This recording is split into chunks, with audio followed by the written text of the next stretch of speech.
The evidence seems to indicate that you're watching Dolly Vision. Topping up, Dolly Vision's dreaming real.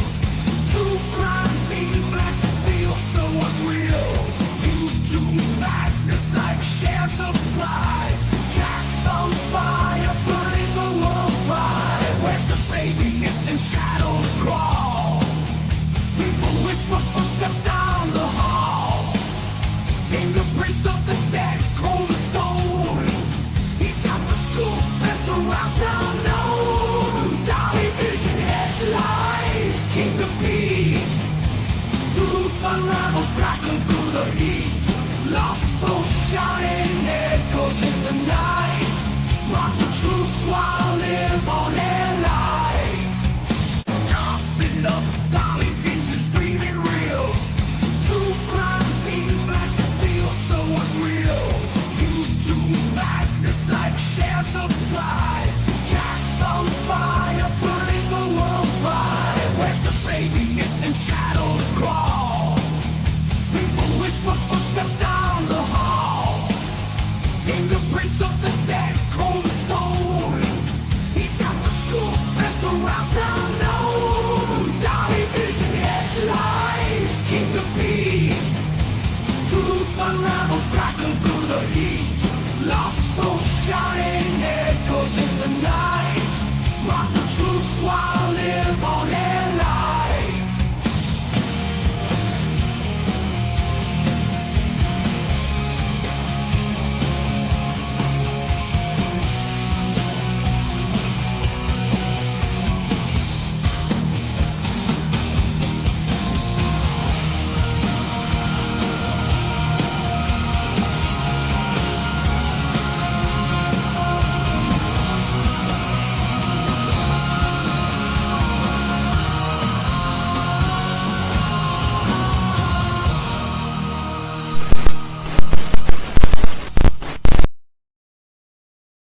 What is up, YouTube? It is Dolly back in the house, and boy, do we got some things to talk about tonight. As you can see in the title, Austin Drummond appeared in court, and this man had a strange request, and we're going to be going over that tonight. Also, Jaden Spicer's mother had a court appearance today. We're going to be going over a little bit in the Jack and Lily case, and the latest update in the Summerwell saga. Okay, so we got an action-packed night ahead of you tonight. But first, of course, I'm going to need you guys to leave your DNA all over that like button, just in case you go missing anywhere in this country or anywhere in this world. Dolly's going to track you down with this big bloodhound nose I got, right? Like Toucan Sam. And I'm going to find you, okay? I'm going to find you. So I'm going to need your DNA on file, though. I'm going to need it. I don't care what you say. Just take 1 second. There's 600 of you in here already. Like the damn video, people. Okay? Also, if you're brand new, sub up the channel. Ring the bell for notifications. We just hit 74,000 people. That's a lot of damn people, right? Even my producer's like, damn, Dolly, you're doing pretty good. Thank you guys that have subbed up the channel and rang the bell. You guys are absolutely the best. Now, we're going to be talking a lot about a lot of people tonight, so let me give my warnings. Dolly Vision's for entertainment purposes only. We talk news, rumors, gossip, speculation, theories, mixed with a little bit of comedy and a whole lot of chaos. So don't take nothing here as fact. Just my opinion, people. Completely satire. The callers tonight, their opinions and theirs alone, not to reflect on the Dolly. Everyone is innocent to proving guilty, and I mean everyone, even you watching. Innocent to proving guilty. And the biggest one of them all, and I seen somebody already say it. They said they tried to be Dolly at home, and they woke up in Georgia, okay?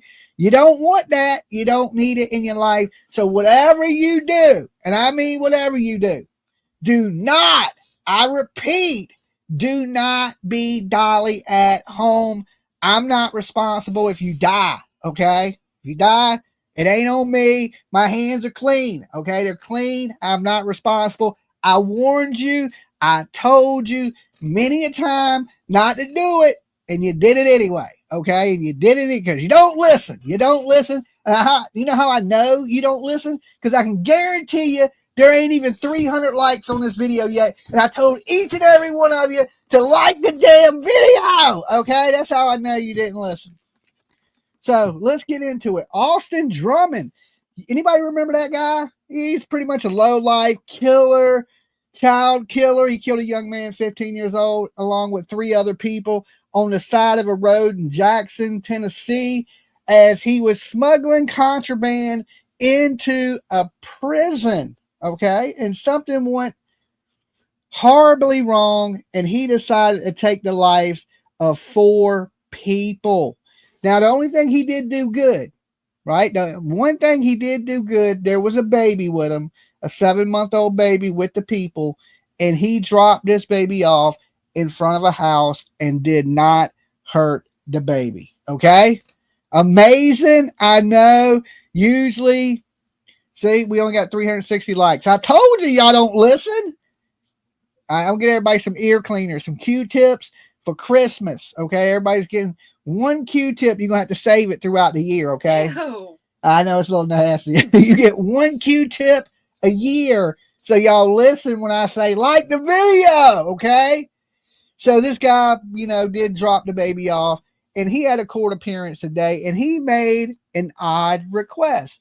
Now, a lot of people in the beginning we've always wondered why this happened. We do know there was some type of drug ring that was taking place, and some of these people were involved and knew that he was smuggling contraband into prisons. Okay. Well, he made, a lot of people thought that Caitlin, his girlfriend, because it was her family, Courtney Rose was the sister of Caitlin. Everybody's confused as to their family dynamic. They a lot of posts I see think that Caitlin is sisters with Adriana, and that's not the case. Courtney is Adriana's mother.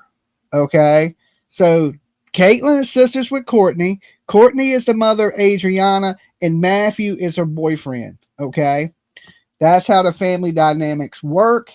So, everybody thought that Caitlin somehow was involved in this situation, which is the girlfriend of Austin Drummer. Some people are saying she's pregnant, right? Yes. She definitely is pregnant. We showed her picture. She's definitely pregnant with Austin Drummond's baby. Okay? This is where things get a little weird and twisted. And so many people believe she knew what was taking place, and she knew about these murders that were going to happen because this woman and this man are sleeping together. Okay? And I'm sure they've had some conversations, and there has to be a reason that Austin Drummond was mad at Courtney, Matthew, Adrian, and I forget the brother's name, the uncle's name. But either way, Braden? What is it? Brandon? Braden? I believe it's Braden. Okay, either way, the uncle, there's a reason why he was mad at these people. And for the longest time, people believe that Caitlin held the answers to that. Maybe she was having a dispute with her family, and he went over there and did what he did to the family because of a dispute with Caitlin. People were rumoring that they were at odds with each other a little bit. Now, Caitlin,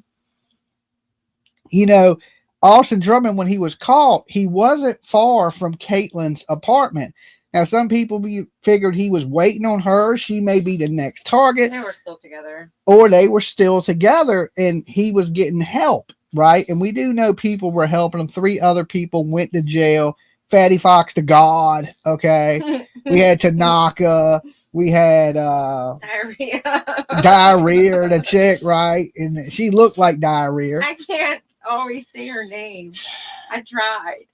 But there was people involved in this that were literally helping the killer, and this guy was part of the Vice Lord street gang. Okay, so he had help on the outside, and then we heard with Big Daddy. Instantly. Everybody shut down. Caitlin shut down. She didn't come out. She didn't say anything. She deleted her profile. She went then her ghost. Family said that she dated him maybe once back in the day. Yeah, they tried to distance Caitlin from Austin, but they were just on a trip together.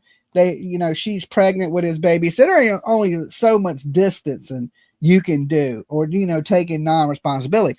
One of the family members were allegedly talking. Not only that, but Austin Drummond himself was a rat.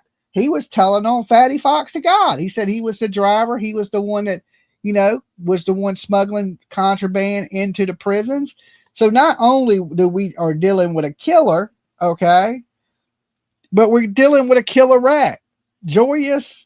Did I say that right? It's just joyous. Joyous. Thank you so much for There's your an N super at the end. sticker. Thank you guys so much. So we're dealing with a killer and a rat. So the days of him being in a street gang or him being in a gang in prison are absolutely over. But he didn't unalive the baby, so. Yeah, but it don't matter. He snitched. He's going to go into the prison system as a snitch. They openly said that he was talking on Brandon Powell, which is Fatty Fox, the God. Okay. Mr. Cooking with Big Daddy. Cooking with my Big daddy. So he was ratting on Mr. Big Daddy. I think we got a super chat, right? He was ratting on Big Daddy and committing crimes at the same time. And usually that happens a lot. Believe it or not, criminals are the ones that do the most talking. The ones that be like, I don't talk. They'll snitch on you for nothing. Them are the ones that are usually down there talking, and so they can be doing some walking.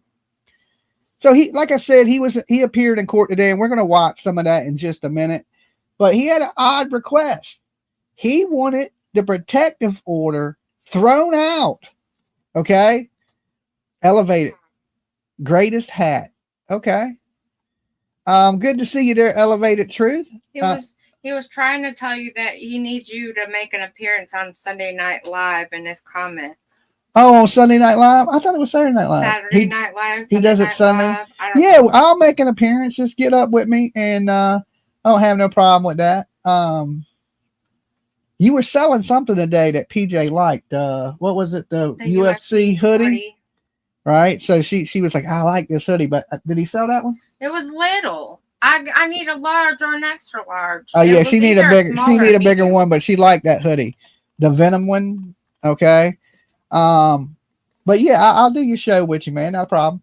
So, his request was he wanted the protective order dropped against Caitlin. Okay. Now, why would he need that protective order dropped? So he could have contact with her in the jail. So that way she can be put on the visitors list. She can be on his calling list. And he's trying to have communications with Caitlin. Right? When I heard this today, I couldn't believe it. I was like, listen, this dude deserves no rights. He don't deserve to talk to this woman. Most likely he committed this crime behind this woman. Okay. This goes into what it reminds me of? Stephen Stern's Jen Soto. Yes. It kind of gives me that vibe. The lady never condemned Stephen Stearns after he murdered her daughter. She right? acted like she was trying to save him. Like she was trying to save him, wanted him to get a lawyer, didn't want him in trouble, love of her life, right? Now this is kind of that he hurt Maddie. She was just like, oh, but did he? I don't think he. That was before they knew she was gone. She was like, well, but he wouldn't do that. She didn't think he would unalive her. Yeah, after he's already been hurting her, she didn't see that as abuse, right? She didn't see that as abuse. Now, I think Austin's thinking the same thing, that this girl, Caitlin, is the love of his life, that he's going to murder half her family. And she's just going to be like, hey, baby, how you doing? Now, I don't know. She could be sick like that because, she threw her whole career away sleeping with this man while he was in prison. And then, of course, once he was released, she ran off with him. All right, which is bizarre, right? It ain't the first time we've heard of something like this. And now we need to fix our prison systems where, men are guarding men. Street. I want to see you in a UK hat, #BBN. You want to see me in a UK hat. What is the hashtag BBN? I don't know. Okay, what kind of UK hat you want me to wear? Do I own a UK hat? No. I got my Washington hat on tonight, just in case, I know the National Guard are in Washington trying to clean up the streets. which is a little crazy because it ain't really that bad. I've been to a lot worse cities than Washington, D.C. But don't get me wrong. There's some dangerous parts of D.C. But as a whole, it's what's that word I'm looking for? Regentrified? Did that say it right? I think so. Regentrified? Where they push out all the poor people and they move into rich, trendy coffee shops and the little boutiques and all that stuff. They've done a lot of that with DC, right? Now, I got some buddies up there that live in the straight ass hood of DC. And the last time that I went to DC, I went and hung out with my buddy C Street. He has a YouTube channel called C Street News that was here on YouTube. Matter of fact, he wrote me. I need to write him back. And we went to all the like hood clubs in DC. I had a blast. Ain't nobody bothered me. I was the only white dude in there, right? The only white dude in the clubs. But they treated me good. I think they thought I was the police, though, right? I think they thought I was the police. That's why they were treating me so nice, right? Porter said he thought your hat was Walgreens. No, it ain't Walgreens. It's the Nationals. It's the Nationals. Decent. Washington Nationals.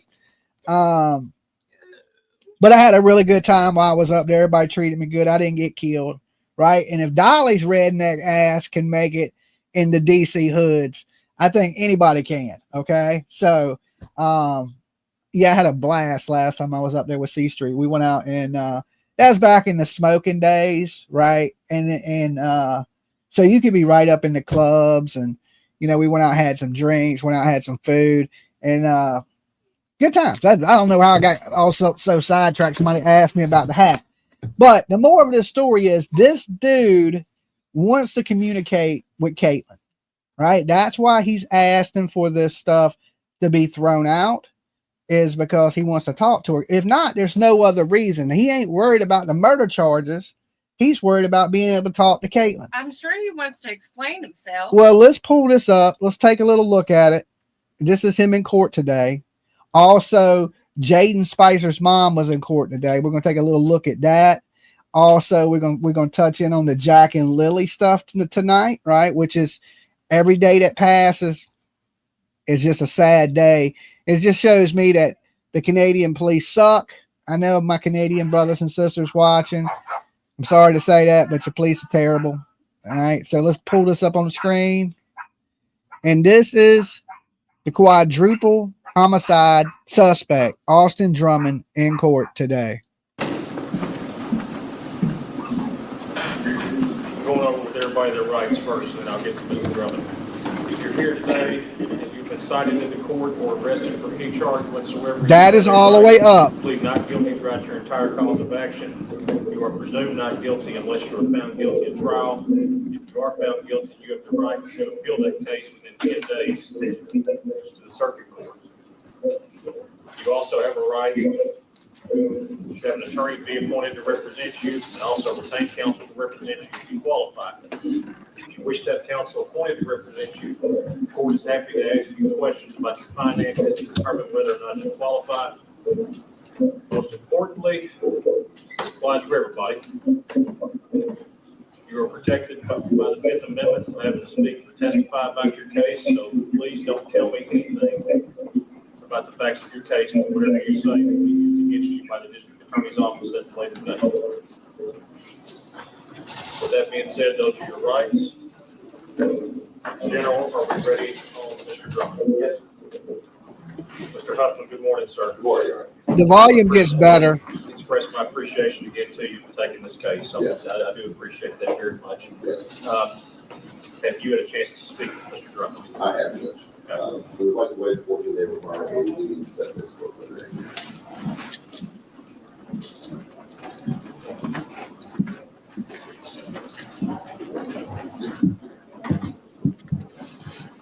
Mr. Huffman, what I want to do, if you would have just just put as attorney on this, just show that he's waiving these 14-day rule for our records.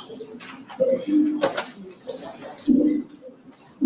I just believe I heard you say requesting a preliminary hearing. Is that right? Yes.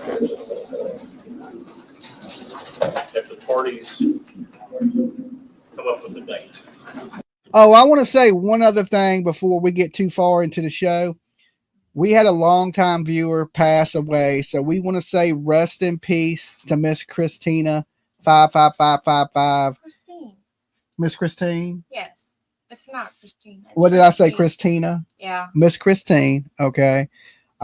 She passed away. She battled, what was it, cancer Mm-hmm. for a long time, and she finally lost that fight. So rest in peace to her. And we're gonna miss her in the chat for sure. She was the nicest lady. Yeah, she was a super She sweet definitely lady. gained some wings. And always supported Dolly Vision. So we just hope her journey to the afterlife is a great one, and you know, God's holding her, and she's in a lot better place. All right.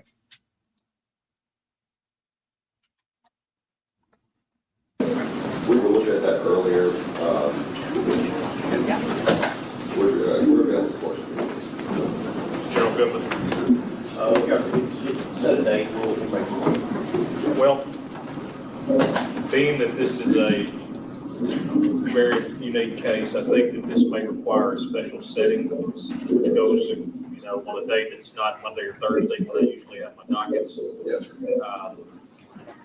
I guess my question is, how much time are you going to need? How much time are you going to need, General, before we? Whatever it comes to. I'd say, Judge, he understood, yes, basically, to a farmer, he's gonna be back home, I think he's, but that's great. That's going to be a circuit court deal between them. Yes.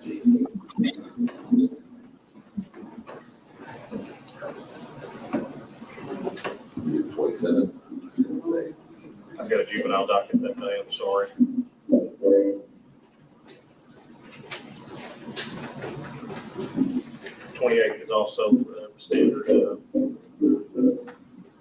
day for a docket. And then I know on Friday of that week, I don't have anything on Friday, the 29th. We got the trial scheduled, the 28th, it may go into the 29th, so. That's all right, I didn't suggest that. Well, what about, That's something before. that's one of my usual days. I have the general sessions docket. If everybody's okay, I can set it that afternoon. Well, that's what I was going to do. Yes, sir. Then after lunch. Is everybody okay with that? Yes, sir. Okay. Let's do that then. Mr. Drummond, good morning. I am going to continue your case to September the 4th at 9 o'clock. Sir?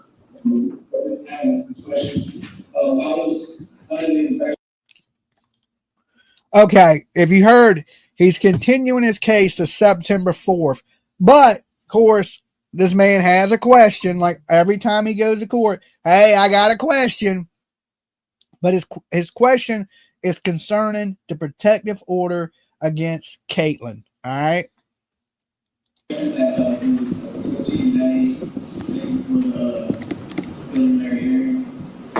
Well, I had discussed that with him, and I told him that we would be waiting for the 14-day rule, but not the 30-day rule. okay. Mr. Huffman indicates he spoke with you, sir, about the 14-day rule being waived, but not the 30-day rule. So you are entitled to have a preliminary hearing. Now, within 30 days, your attorney is waiving your 14-day waiver. So we're going to have the preliminary hearing to give him time to prepare to represent you in that case. So your case is going to be continued to the 4th of September, and we're going to set that. How about at 1 o'clock that day, guys? Is everybody good with that time? Yes, Your Honor. Okay. General, is the state comfortable with that time?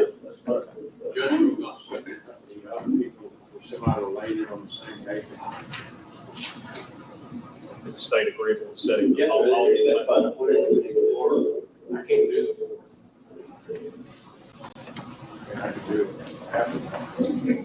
Well, we can do separate hearings. They don't have to go. I'm fine to do that. Seeing that they're charging accessory after the fact, I don't mind to do that. The court will continue the matter in Mr. Drummond's cases to Thursday, September the 4th at 1 o'clock p.m. here in this courtroom.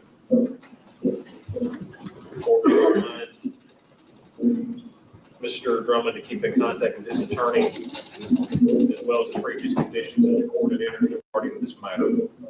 I do have one question about that. The restraining order states in contact with any family members of alleged victims. His girlfriend is one of the family members, and families indicated that, Mr. Drummond's family has indicated that she would like to have some contact, at least telephone contact. I don't know how the court did it. Your Honor, we're asking for a restraining order that includes her as well. And she's already included in the order. Right, and we're asking with that, that she did. Well, without having heard any testimony or any proof, or having heard from that family member themselves, I don't feel comfortable amending any restraining order without there being some type of proof or some type of testimony to show that I should do that. So I'm going to continue to have the restraining order remain in place, and that will include all family members until further hearings at that time. Yeah. We'll continue for that purpose. Hey, okay. So you heard that, right? So he's asking, that's his girlfriend. They're still saying that it's his girlfriend, right? Even the court, his lawyer's saying his girlfriend is a family member. Shout out to the judge. I like him. Yeah. And listen, Caitlin's not there to say, yeah, I want to talk to him. So at this point, the judge is saying, without her being present, saying, hey, I want to have conversation with this man. That takes some nerve. And I couldn't tell what the lawyer said, but I heard she was already, and then something. She already approved a protective order. That she went to the police and saying that she wanted this protective order. So that she had already been in the process of saying she didn't want contact with him. But was that when, to cover up what she had parts in? Because I believe. So how can they ask to drop it if she's the one that approved for it to be there? I agree with this comment. The sister's still a bum. I think the sister had something to do with the whole thing.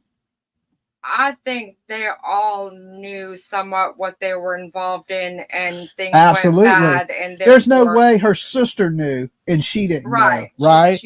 Yeah. There's no way of that. Well, Brent, what I caught the last couple of days that I was following, I hadn't been looking at it for a while because I got so involved in it. It actually kind of like I had to step back. But I saw a post on Grandma's page, which was Matthew's grandmother, the one that he lived with. She said, the nerve of him to be in my house not long ago, and he was introduced as Adriana's uncle. And so, like, it was all in the family thing. They were all hanging, like, they were at Grandma's house. They were, so, like. Absolutely. So, if all these other family members know, there's no way she didn't know, and she's directly in this, and she's acting like she's not. And he wants, if they were to lift that protective order against her, I guarantee you she would take phone calls from him and even send him canteen. But, see, look, this is where this is really tricky to me, and a fine line of what should be done. If they did allow the communication, he may say or do things on a phone call or in a visit that could be beneficial. I don't know. He's a convict. I think he knows the game. Well, so he knows them calls are being listened to. I think he knows better because he's a career criminal. He's been a criminal since he was 16. Well, you know, and he grew up around criminals. They verified that a family member brought attention to the site they were found. Yeah, but they didn't say it was Caitlin. One of their I'm just doing simple math. Maybe it was Caitlin that was doing the talking. And so if she's somebody that may possibly have been. But I think it was planned because now he's trying to drop the protective order because he knows she'll call.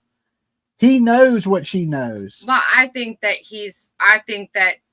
as baby daddy, I mean, they may have been dating, and now it's like he done did what he did, and then doesn't get to explain himself to her. It's probably killing him. I mean, think about it. Yeah, but there's no way he did that without her knowing. There's just no way. That's like me getting up and going and unaliving your family right now for no reason and just do it to do it, and then expect you to talk to me. That's insane. Yeah. All right. Let's get back into this. Purpose then. Okay. All right, Mr. Drummond, your case is continued to September 4th, 1 o'clock. Keep in contact with your attorney, sir. Thank you. This Yes, sir, and I appreciate you being here. Thank you. Are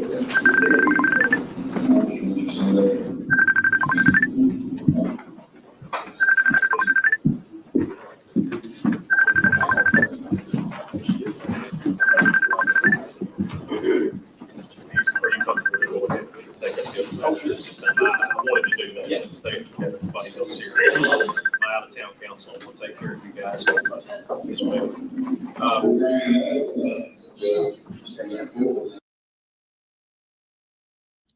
All right, give me 1 second, guys.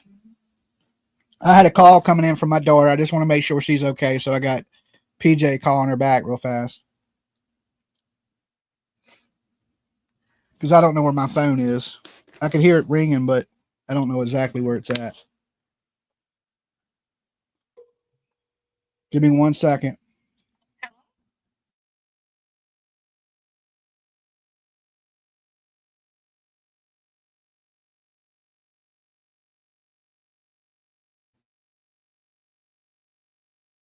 Wasn't nothing important. She was just calling to talk. She didn't know I was live on the internet. Okay, so we pretty much, which I think is crazy that he wants, communications with this woman. He wants that protective order dropped so he can put, get your wallet out, Dolly. No, it was nothing to do with money. She, she had an accident. Somebody hit her car, so she has to drop her car off Monday, and she needs me to take her to the rental car place. So take her to drop her car off, then take her to the rental car place so she can get her rental car while they fix her car because it was hit and run in a parking lot. Somebody backed into it, I guess. And the crazy thing was me and PJ were just out there looking at the car before it got hit.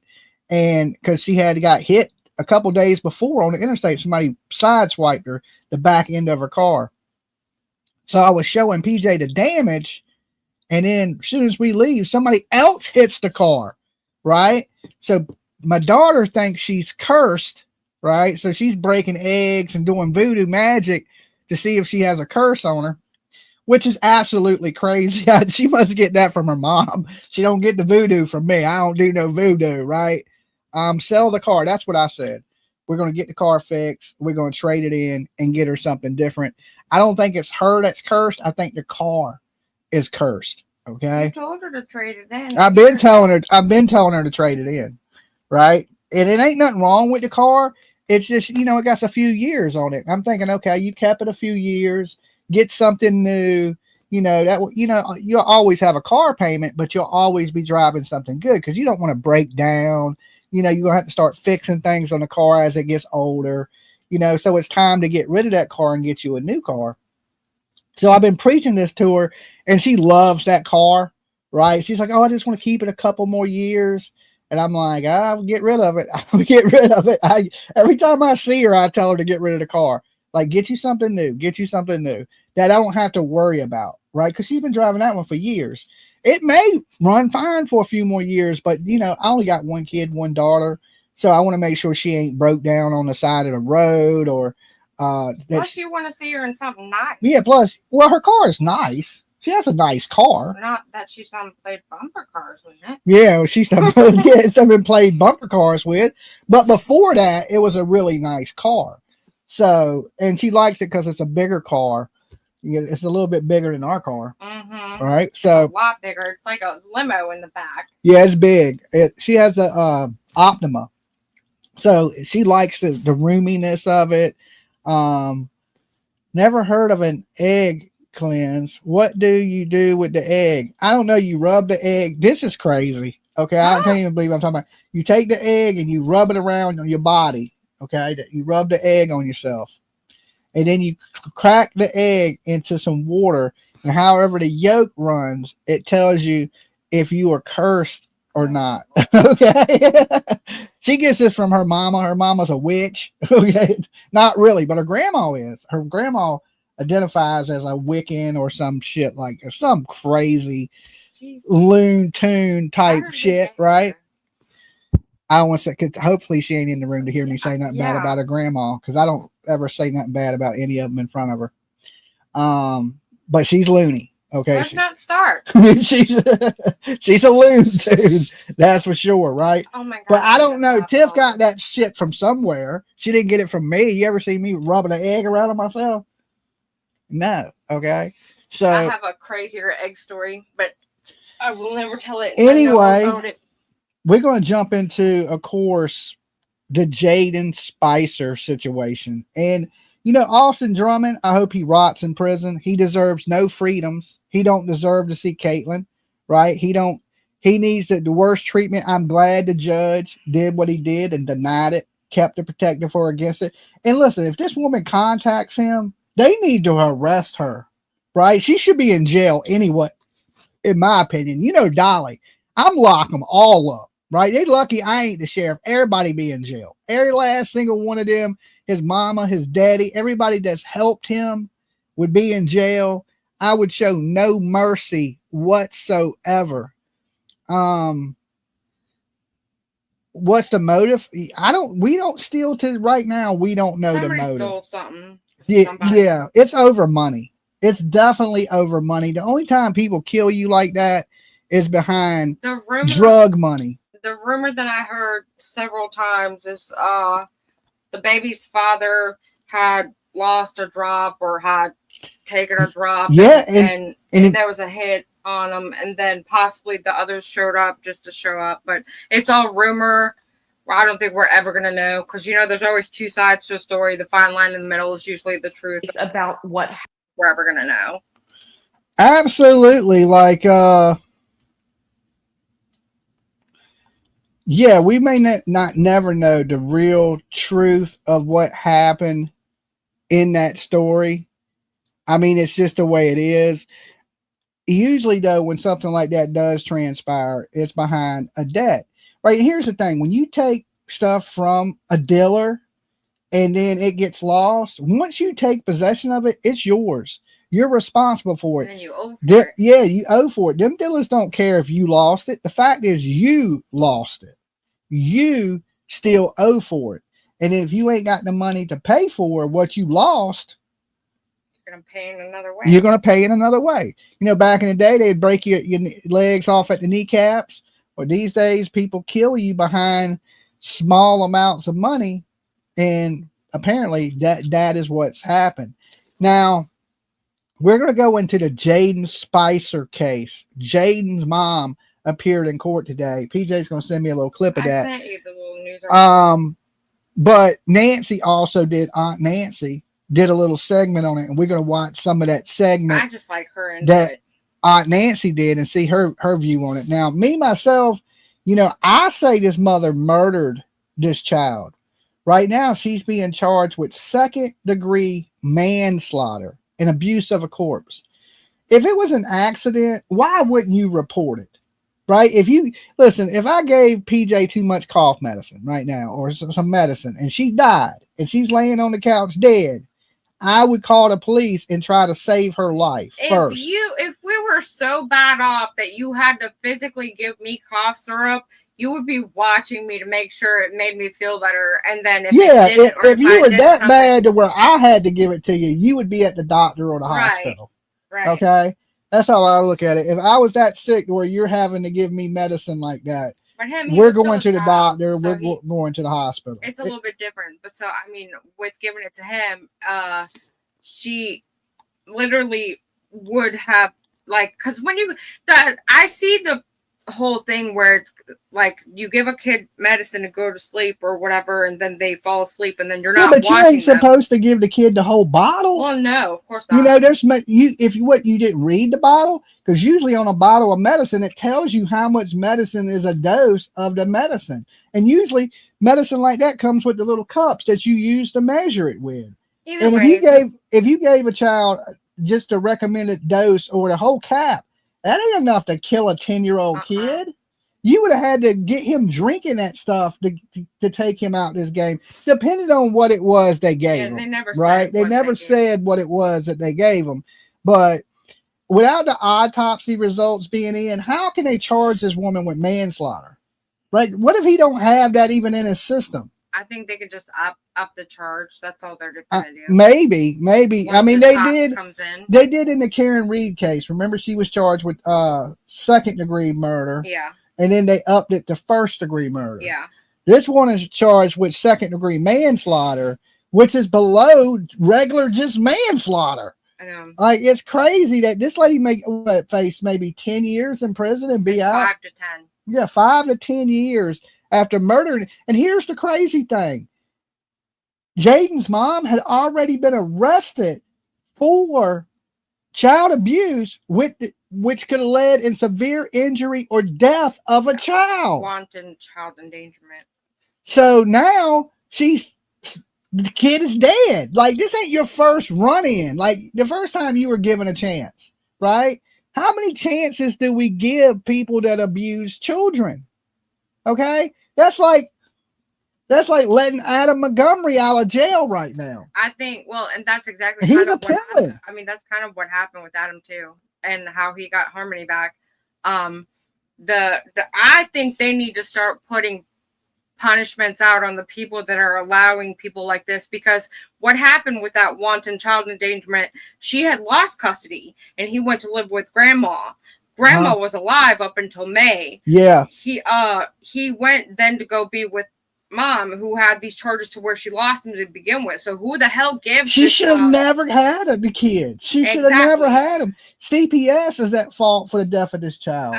That's who the mother should be in prison for the next 20 years, and CPS should be sued for every penny they could squeeze out of them, just like in the Harmony Montgomery case. I know some people don't like Crystal, right? Isn't that her name? Know her, but I don't think that she deserved to be praised. Right? Some people disagree with her because she lost Harmony, but she ended up suing the state for $2 million, right? And now, my opinion's this is different than PJ's. We don't always agree on everything. This actually makes me physically sick. Even if she's not the best mother in the world, she's just gonna get drugs with that the money. state deserves to pay that money. I ain't saying they deserve to pay it to her, but they deserve to get the shit suit out of them for every penny they can squeeze out of New Hampshire CPS. But see, Harmony Montgomery would be alive right now. I agree. If they would have done their job. If that sorry ass, he's a mailman now, guys. Sorry about my language. He left the CPS, right? He went to the house. The child has a black eye. She's walking out the house with Adam. He don't get out his car to check on the kid. He said, well, I seen Adam, but I wasn't for sure if the little girl was Harmony. And she had a black eye. Right? So you're looking at the dude that you were called there for, walking out the house with a small young girl, and you're there for a young girl, and you don't check on her? Right? Oh, hell no. When I was in the courtroom, I could have just... That's what I was just trying to say. I think he needs to be charged with something. He left and became a mailman. He should not ever have a state job. He should never work for the state ever again. You failed that little girl. You piece of shit. You shouldn't be delivering mail. I hope a dog bites him in the ass every time he walks in a fence. Okay? Every time he walks in a fence, I hope he remembers Harmony Montgomery every time a dog bites his ass. Okay? That's how mad I was at this dude sitting in the courtroom. I was listening to him tell his story about how he's seen her and he didn't do nothing about it. I could have felt like jumping over the bench. I'm in there crying. I couldn't even help it. It was so sad that it's just unbelievable. And this dude, I couldn't believe it. I was thinking, you piece of shit. You're just as bad as Adam Montgomery. I mean, if not worse. He had one job to do. You had one job. Your job is to protect kids, and you failed. With looking at the kid, looking at her, and didn't get out. You were too lazy to get out your damn car. I wish they would have sued him for $100 million. I swear I do. I think you should, and people like that are in that situation should get punished some sort of way so that we could possibly reform the system. And then, Adam too scared to come to court. I didn't even know you could do that charge with murder, that you didn't have to come to court. You can waive your right to appear in court. Yeah, I didn't know that either. Now he's trying to appeal that. Like, he's in Virginia. Is he in Virginia? Oh my God. He's in Virginia. Oh, and I hope prison we always talk about prison justice, right? I hope there's some prison justice for him, right? And Kayla, she's walking the streets. They planned it. Her kids back. They planned. They got the kids back. The kids with the mama, and she's over at the mama's house. Oh, yeah. We got viewers the mama dates one of our viewers' brothers. Uh-huh. And she's been around the kids since she's been out of prison. Where? And so now when something happens with her and those children, who's going to be to blame? You know, what happened is what she was okay with Harmony being abused, but she wasn't okay with her kids being abused. Yeah. She could want, you notice Adam didn't hit on her children. He just hit on Harmony, right? Because she was there to stop him from hitting on her kids, but she didn't stop him from beating on his own kid. You can't. There's no way I let you be. Room with somebody that's beating on a kid. I can't. I can't. I'd be in jail. I'd done headbutt your teeth down your throat. I'd be so far under the jail. You would never do that in front of me. Never, ever in a million years. It boils my blood. For every sheer tear I cried in that courtroom that day. Oh no, you wouldn't. You would never want me to get around these people. Like I said, you know me. I'm capital punishment. I never hide the fact that I am.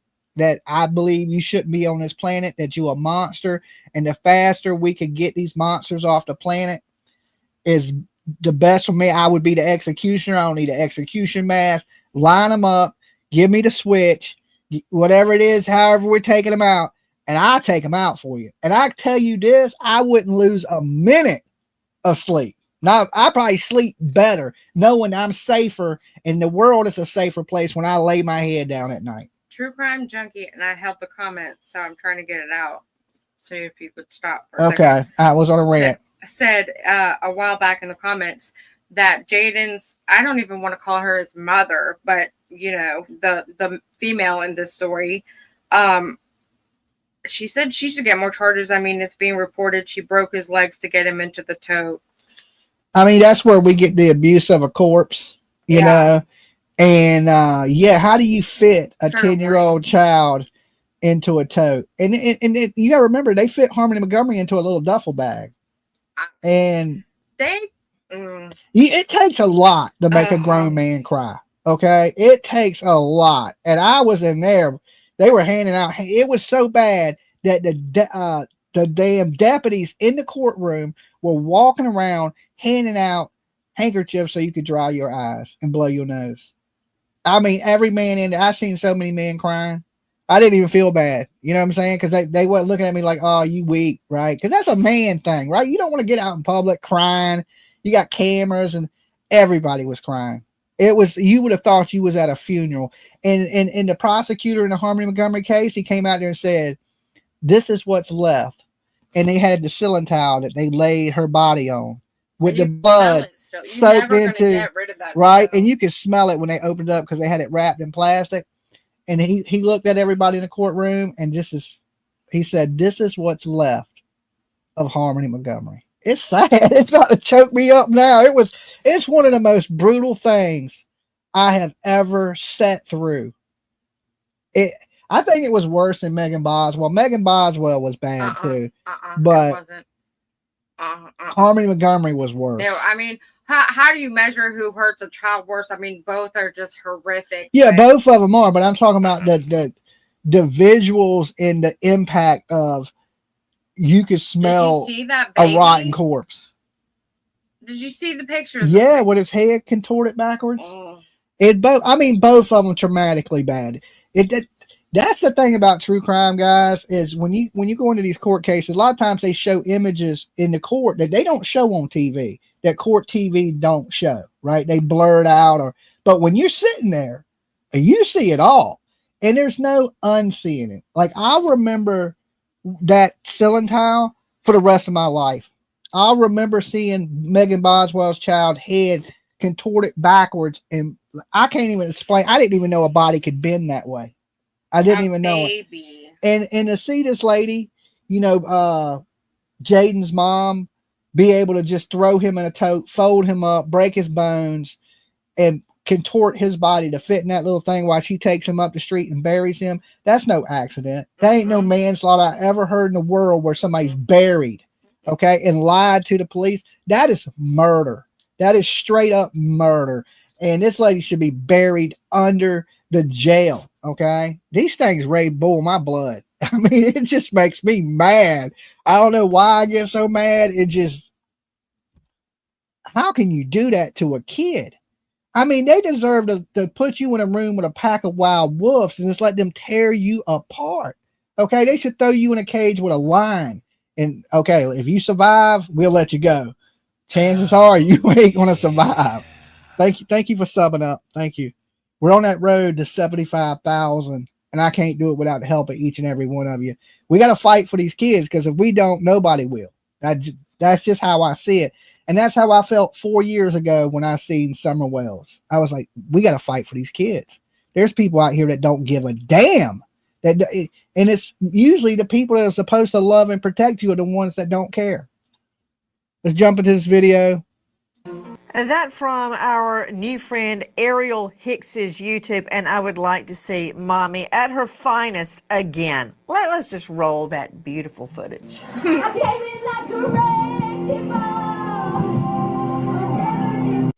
All right, we don't want to hear the music.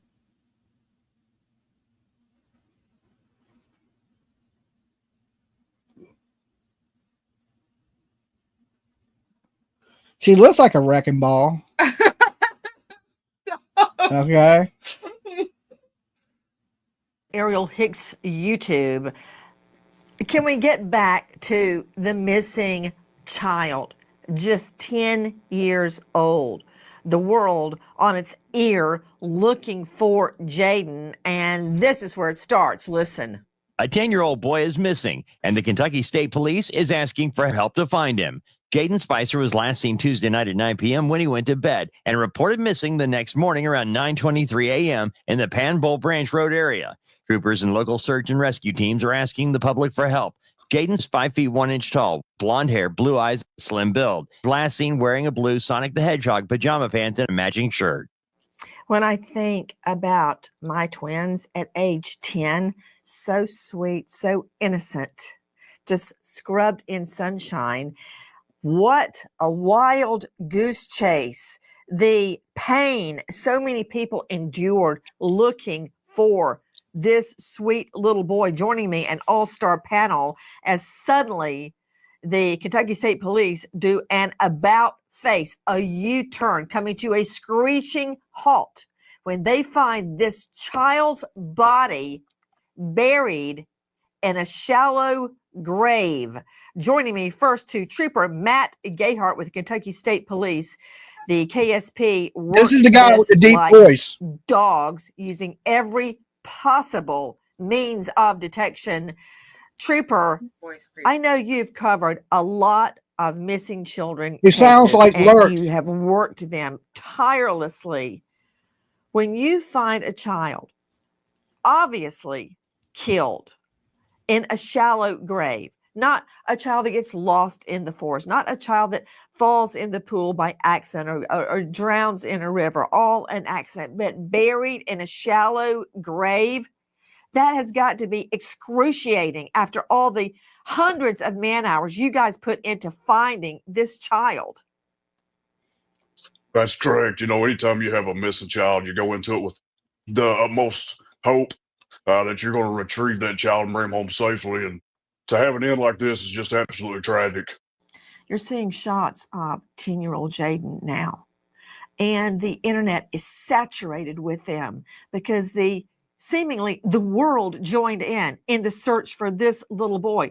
This as Mommy begs for help.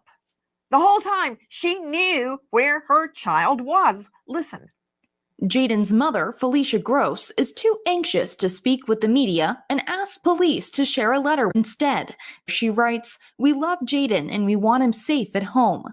Please, if anyone sees my son, Jaden Spicer, please report it to the Jackson Police Department. Thank you. We love him very much. Please do the right thing. Call the police. Please pray for us and my son, Jaden. Thank you." Okay, sometimes, even now, I'm speechless. Pray for us.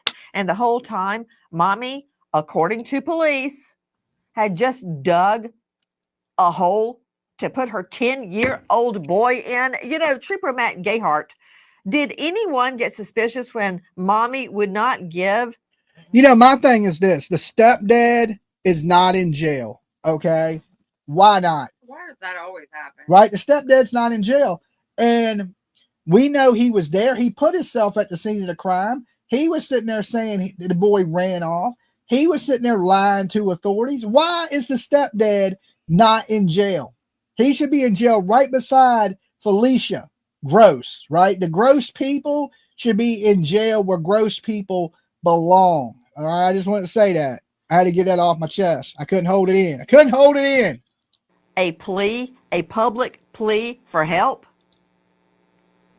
You know, as we were searching, you know, the first full day of searching, it takes a little while to get all of your resources mobilized and on scene to start a conductive search. At that time, and through this first full day of searching, we started to think that maybe he's not out there where we're looking. Let me see the letter, please. I want to see the letter that Mommy put up.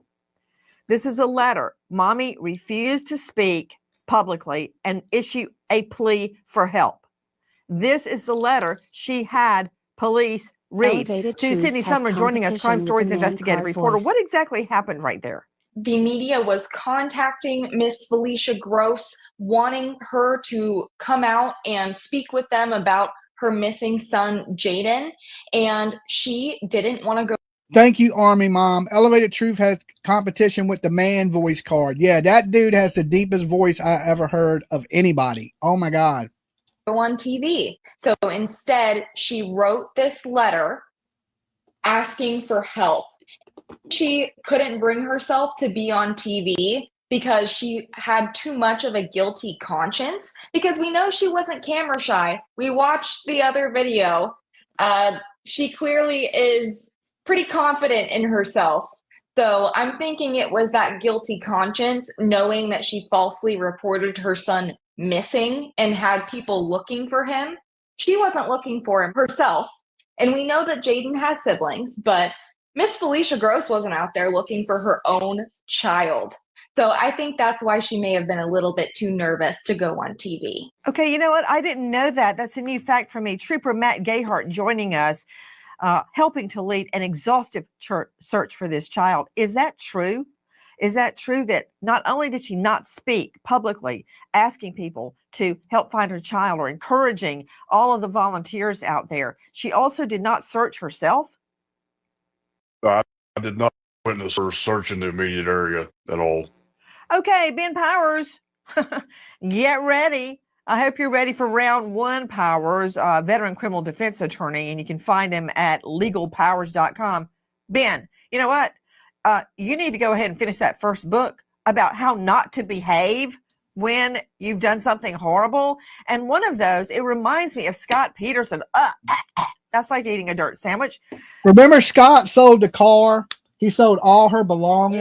Yeah. He was throwing shit away like day one. Yeah. Like your wife ain't even in the ground yet and you selling her shit. That's a big sign. Like even in this, remember we were watching the Hatfield McCoys, they threw his clothes away. Yeah. If he was ran away and he may be in the woods, how do you know he's not going to be recovered? And if you throwing his stuff away, I just subbed to Dolly Uncensored.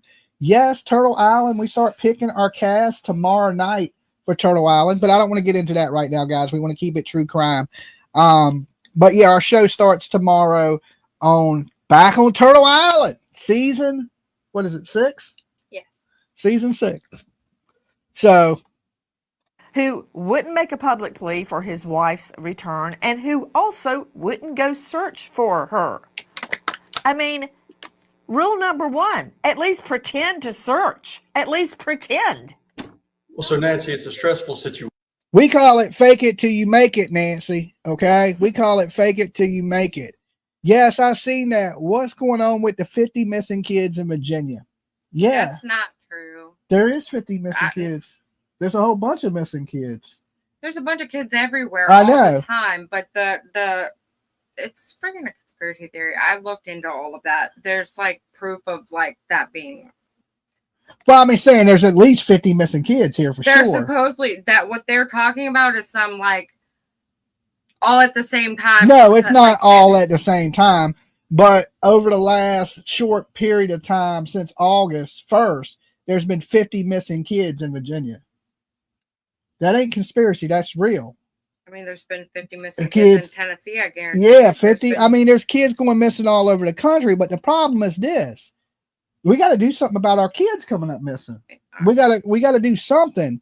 And if even if it's spreading awareness, like the guy that made the video on the 50 kids, thank God he made that video on the 50 kids. Because now we know about it. And you know what I was glad to see? That, and I find this, you may disagree with me on this, but I think the majority of people that are into true crime are white people. This was a black man making that video, and I thought that was great. I wish all people would see how important this is and spread awareness on it. And so shout out to the guy that made that video today that somebody sent to me, and, you know, bringing awareness to that, you know, since in the last 14 days, just here in Virginia alone, 50 kids have vanished. Okay. And that's, you know, that's not just here, that's everywhere. Everywhere is the same thing. But the point is, we need to do something about it. We have to protect our kids. And that was the moral of his video. He's like, I'm going to sit right here and show you all these pictures of these missing kids, so you understand. Because when you say it, it don't seem like much. But when you see 50 pictures come across the screen, you realize it's a lot of kids. And every last one of those kids are just as important as any other kid. And the more awareness and the more people are talking about it, and the more that will be done about it. If you don't bitch and complain and be a big ass Karen about stuff, sometimes things never change. You got to make that change. You got to, like your governors and your senators and these people that we elect. We don't want our kids missing, right? You got to hear our voice, and the voice of the people is the most powerful voice you have. You were right. It's Christina. It is Christina. I was right. In loving memory of Christina. If you send me that picture, I'll share it too on this video so people know who we're talking about. Situation, and you don't know how you're going to react in that type of situation. And so to read into all these things that, oh, this must mean that because she acted this way, or it must mean this one specific thing because she didn't do a certain thing. I mean, that's a lot of speculation, and that's a very specific conclusion that you're trying to reach on nothing other than your own opinion. What is the conclusion you already want to go to? Second verse, same as the first. So, do you have children? Are you blessed enough to have children, Ben Powers? I do. Okay. And are you actually telling me if your child went missing, you would sit on your CAN watching ESPN while other people are out looking for your child? Is that what you're trying to say? Nancy don't play, boy. She said you're going to sit on your can and watch ESPN while your kid is missing, right? And if you say, yeah, you probably shouldn't have kids. I'm just saying that, like I said, I used to be so scared of Nancy. I thought Nancy was just like some mean, evil ass Karen woman. And then, you know, when I got into true crime, I realized, nah, she's not. She is a passionate woman when it comes to these missing kids, and it angers her, just like it angers me. Just like when we brought up Adam Montgomery and I got mad. It's the same thing for Nancy because she's seen it so many times before. It's like a repeat. Eventually you get sick of it.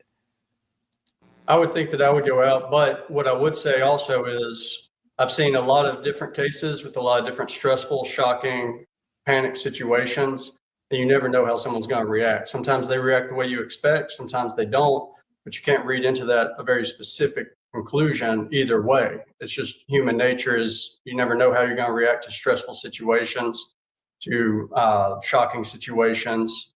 I mean, I can't read anything into her reaction. Listen, I'll give you that. In the moment, you don't know how people are going to react. But the next day or the following day or the following day after that or the following day after that, eventually you're going to come around to some type of normal, right? And a lot of these people don't, right? And if you may not act normal in the moment. I give people that everybody acts different, the trauma situations and they do. But the next day or days later, once you calm down and everything's different, you know, you had some time to process everything. There's a certain way people should act. And when I don't see that reaction from people that just don't give a damn, they don't give a damn. It's clear to see. And a lot of people say, well, behavior's not a clue. I disagree. Behavior says a lot.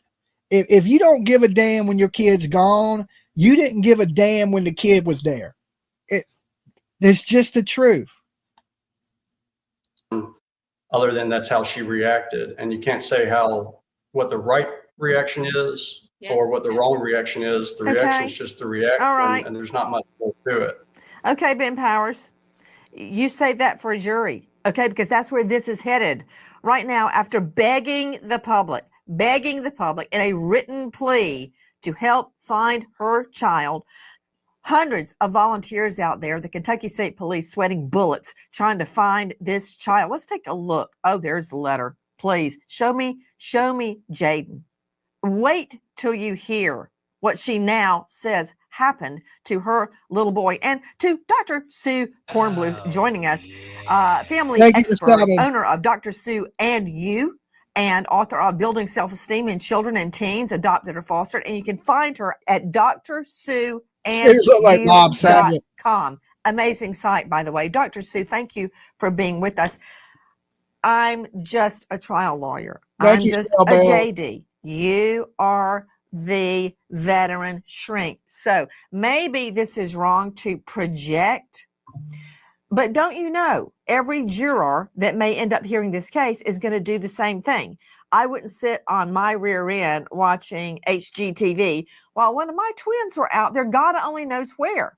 No. And I can project a memory when my son, my daughter, and I, they were about 2 or 3, went to a big, huge Babies R Us superstore looking for organic suntan lotion because I got shamed at the community pool for using regular suntan lotion.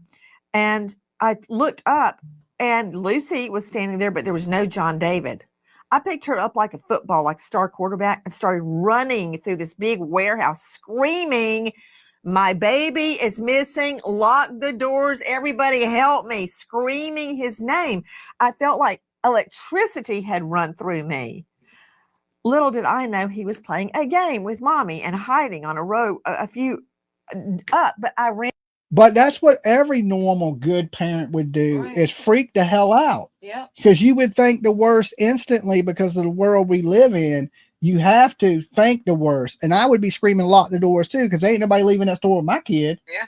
You know, so I can't remember too many times that Tiff got out of sight of me as, you know, a parent, especially when she was little. She's 25 now. She does whatever the hell she wants to do. I can't control it, right? But when she was a little girl, I think I put a new meaning to helicopter parent. I mean, it was just always, you right here, don't move, don't, you know, you stay with me. And I see people walking around with baby leashes, and I've seen people give people a hard time. Like, my dad had one of those on my sister. Right. She went and we were all at the park, and all of a sudden he looked down and she was gone. She was in the freaking street, Trotwell apartment. She was walking the freaking street, and somebody. Yeah, I mean, it sounds silly, but I mean, I don't judge people that do that, because some kids like to wander off and run off, and some kids don't. Some kids will stay right there beside you. They're scared of everything. And then some kids are curious, you know, and we all know the saying, curiosity killed the cat, right? So when I see people walking their kids on leashes, or have a leash to them, or tied to their book bag, or their pants buckle. It's an extra security feature. Yeah. And these days, look, here's the thing. With GPS trackers being so cheap, it's almost silly not to have a GPS tracker on your child. So listen, grandmothers out here, we got a lot of grandmas, and we got some mothers of small children that watch us. Invest for Christmas, right? If you want to buy something that can make a difference in a kid's life, buy them a little GPS tracker. We got Apple, what is it, AirTags? Yeah. But they got them even better than that. And they're like less than like $50. They're not expensive. They're not expensive at all. And let me ask you this. Is your grandkid or your child worth $50 to you? You know, listen, I'm not, matter of fact, I should write a company and see if they will sponsor Dolly Vision that sells that product. Because I'm a strong believer in, listen, I ain't saying let's chip our kid with the mark of the beast, right? I'm not saying that. Oh, Lord, But you went there. but that's what people think when you want to track people is it's Big Brother's watching me. Your phone is tracking you. Right, your credit cards track you, everything tracks you, but we need to track our kids, right? Even if it's in their book bags or if you cut their tongue of their shoe open and sew it into their shoe, just something safe. It sounds stupid until your child's missing. And then you're going to go, damn, why didn't we do this? Right. People chip their dogs, right? People chipping dogs. When you're more worried about GPS and your pet than you are your own child, right? Now, I ain't saying let's implant chips in them, which I wouldn't disagree with to the 18. You know what I'm saying? I wouldn't disagree with it. I'd be like, okay, it's, it is what we do with the animals, right? We track our pets. We put them on our keychains, right? We track our keys to our vehicles. I had one on my keychain. And they do have the app for your phone. What is it? Something 360? Yeah. Where you can track your kids through their telephone. My kid with her app. But she has the anybody location on. that tries to hurt your kid, they're going to get rid of that phone instantly because they know that phone can be tracked. Right? So they're going to get rid of the phone. But if you have one of these little GPS units sewed into their shoe or their clothing or their book bag, somewhere where you can't see it, Life 360, thank you. You have a GPS in the shoe? Nuh-uh. Do they? I bet they do. It's smart. It's one of probably the smartest things you can do. Because listen, somebody kidnaps your kid, every minute matters. Okay, every minute matters, and every minute that goes by, the odds are your kid's not coming home. Every minute. So the quicker you can get to these children or track them through the police, the better you are. Listen, I know some people hate technology, but technology is great if it's used right. Skechers has Kids shoes Find My Shoe, and they're like $50. They had a built-in AirTag spot. See? I mean, it makes sense. And as a YouTube true crime promoter, I can stand behind that because I know how important this is. You know how many parents I've asked, hey, did you ever think this could happen to you? Even Brandy Neal, probably one of the biggest mothers here in true crime on YouTube. I was standing in Fruitland, Idaho, and I said, Brandy, did you think this could happen to you? And you know what Brandy told me? Absolutely not. I never thought this would happen, Dolly. Not a lie, you can ask her. She never thought this would happen to her. Nobody ever does.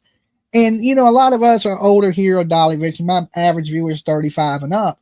So most of our kids are older in age. But there's a lot of grandkids here at Dolly Vision. Okay, there's a lot of our grandbabies. I don't have grandbabies, but I'm sure a lot of you guys out there watching have grandbabies. This makes a great gift this Christmas, right? Matter of fact, when I get all this stuff together, I'm going to start promoting it, even if I'm not sponsored by them, because I want people to be safe. And this measure, I think, could help a lot of kids. Like maybe, the schools, how they give out laptops and different things. This is something that all children should have as a tracking unit on them, right? I just believe that. Now let's jump back to this.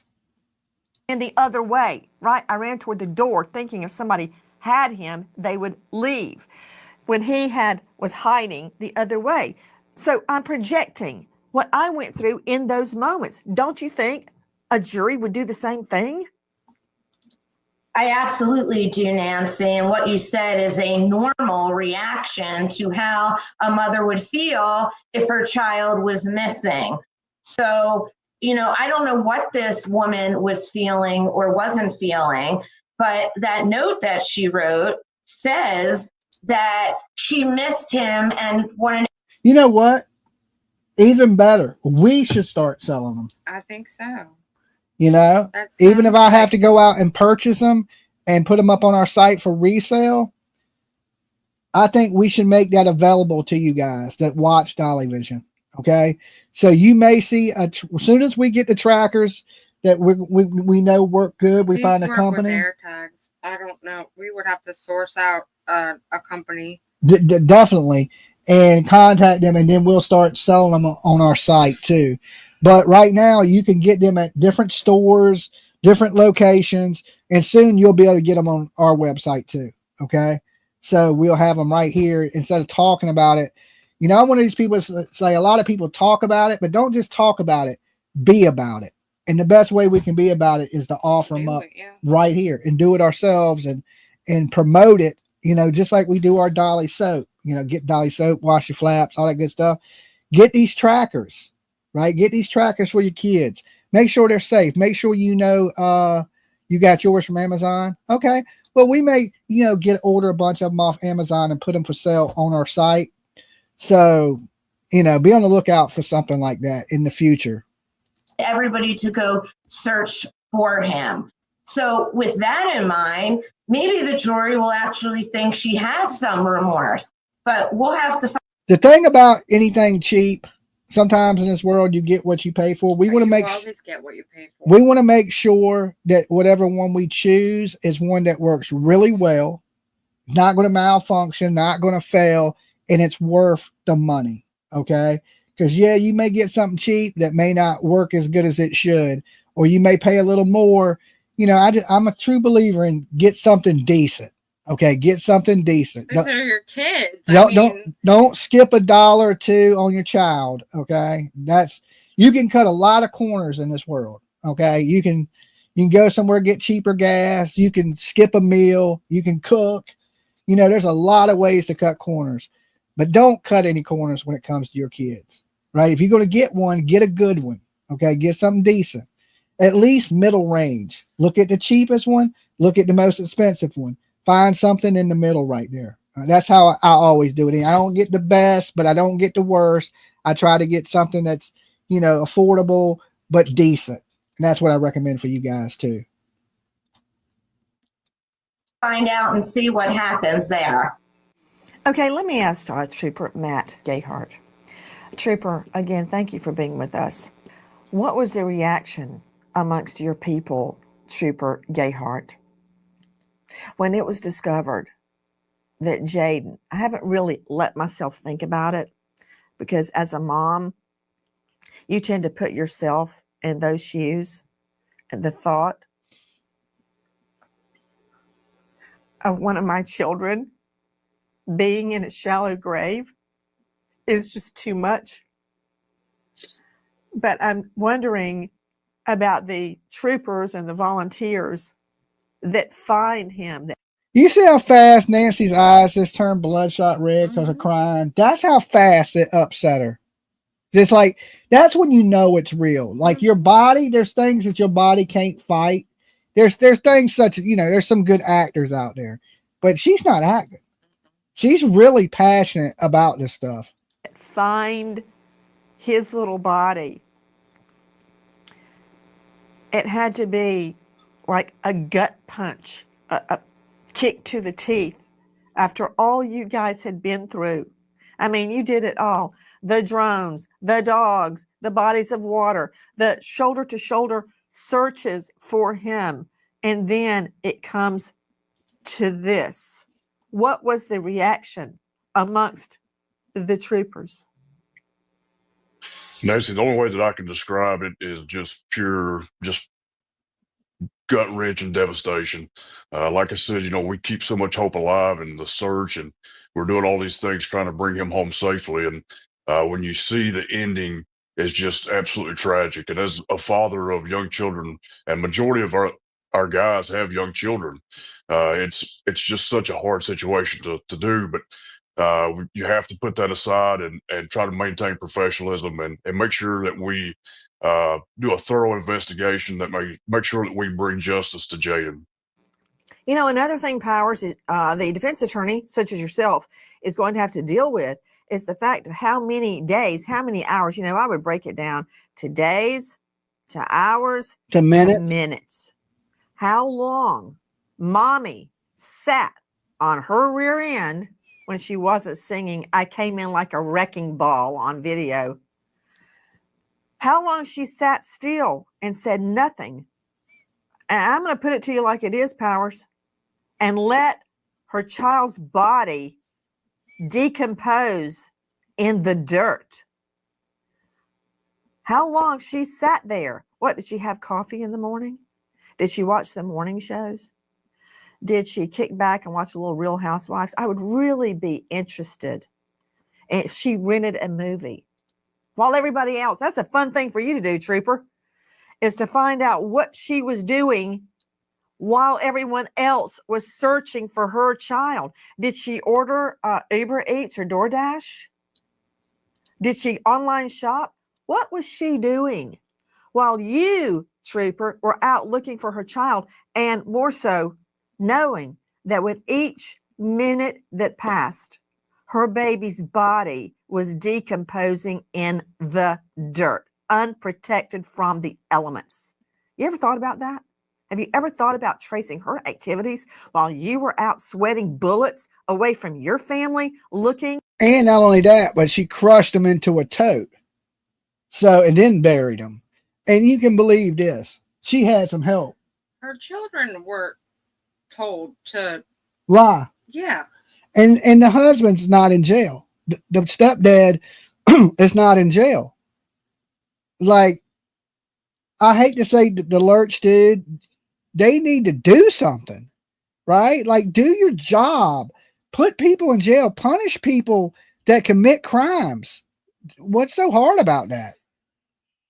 For him, this sweet little boy. Yeah, all that stuff has been taken into consideration, and her movements were being watched and tracked, and that's all part of the investigation, and we hope to be able to answer that in the future. Guys, in the last hours, we learned that after begging the public to help find her child, Mommy sat in her house as her child decomposed, knowing he was buried in a shallow grave. And if you can imagine it, it gets worse. Somebody said they want to know about Dolly soap. All right, for anybody that don't know, let me explain this real quick. I make homemade soaps, some of the best soap on the damn planet, all natural ingredients. It'll have your skin feeling like silk, okay? And matter of fact, I just made some more. I made some cherry almond, some love spell, some, what else did I make? We were out of pink sugar. I made pink sugar. Now. I made I forgot that fast. cherry almond. I made honeysuckle. That was the other one. Now we haven't, because I just made them, I haven't added them back to the site. So we got to add a bunch of stuff to the site, but you can go to buydollysoap.com. Let me repeat it. Buy, B-U-Y, Dolly, D-O-L-L-Y, soap, S-O-A-P.com, buydollysoap.com. And underneath our video, right above the description, it sells our products too, don't it? Yeah, so right here on YouTube, you can buy it too. And we got soaps. I don't know if we're out of lotions. We sell candles, t-shirts, all kinds of lip balm. PJ makes lip balm. I make the soap. We sell wax melts, but we're out of those. We're out of candles and wax melts. A lot of the soap is out of stock, but like I said, I started making more today. So we got soaps, but I think we're out of body wash, but I think we have lotions. So just check it out. Like you're the one that stocks everything. PJ You looked at the site. PJ stocks everything. Okay, I make it. She packages it, stocks it, and ships it. Oh, you make wax melts? For your information, cherry almond keeps mosquitoes away. I didn't know that. Did you know that? I've heard that before. I just think it smells really good.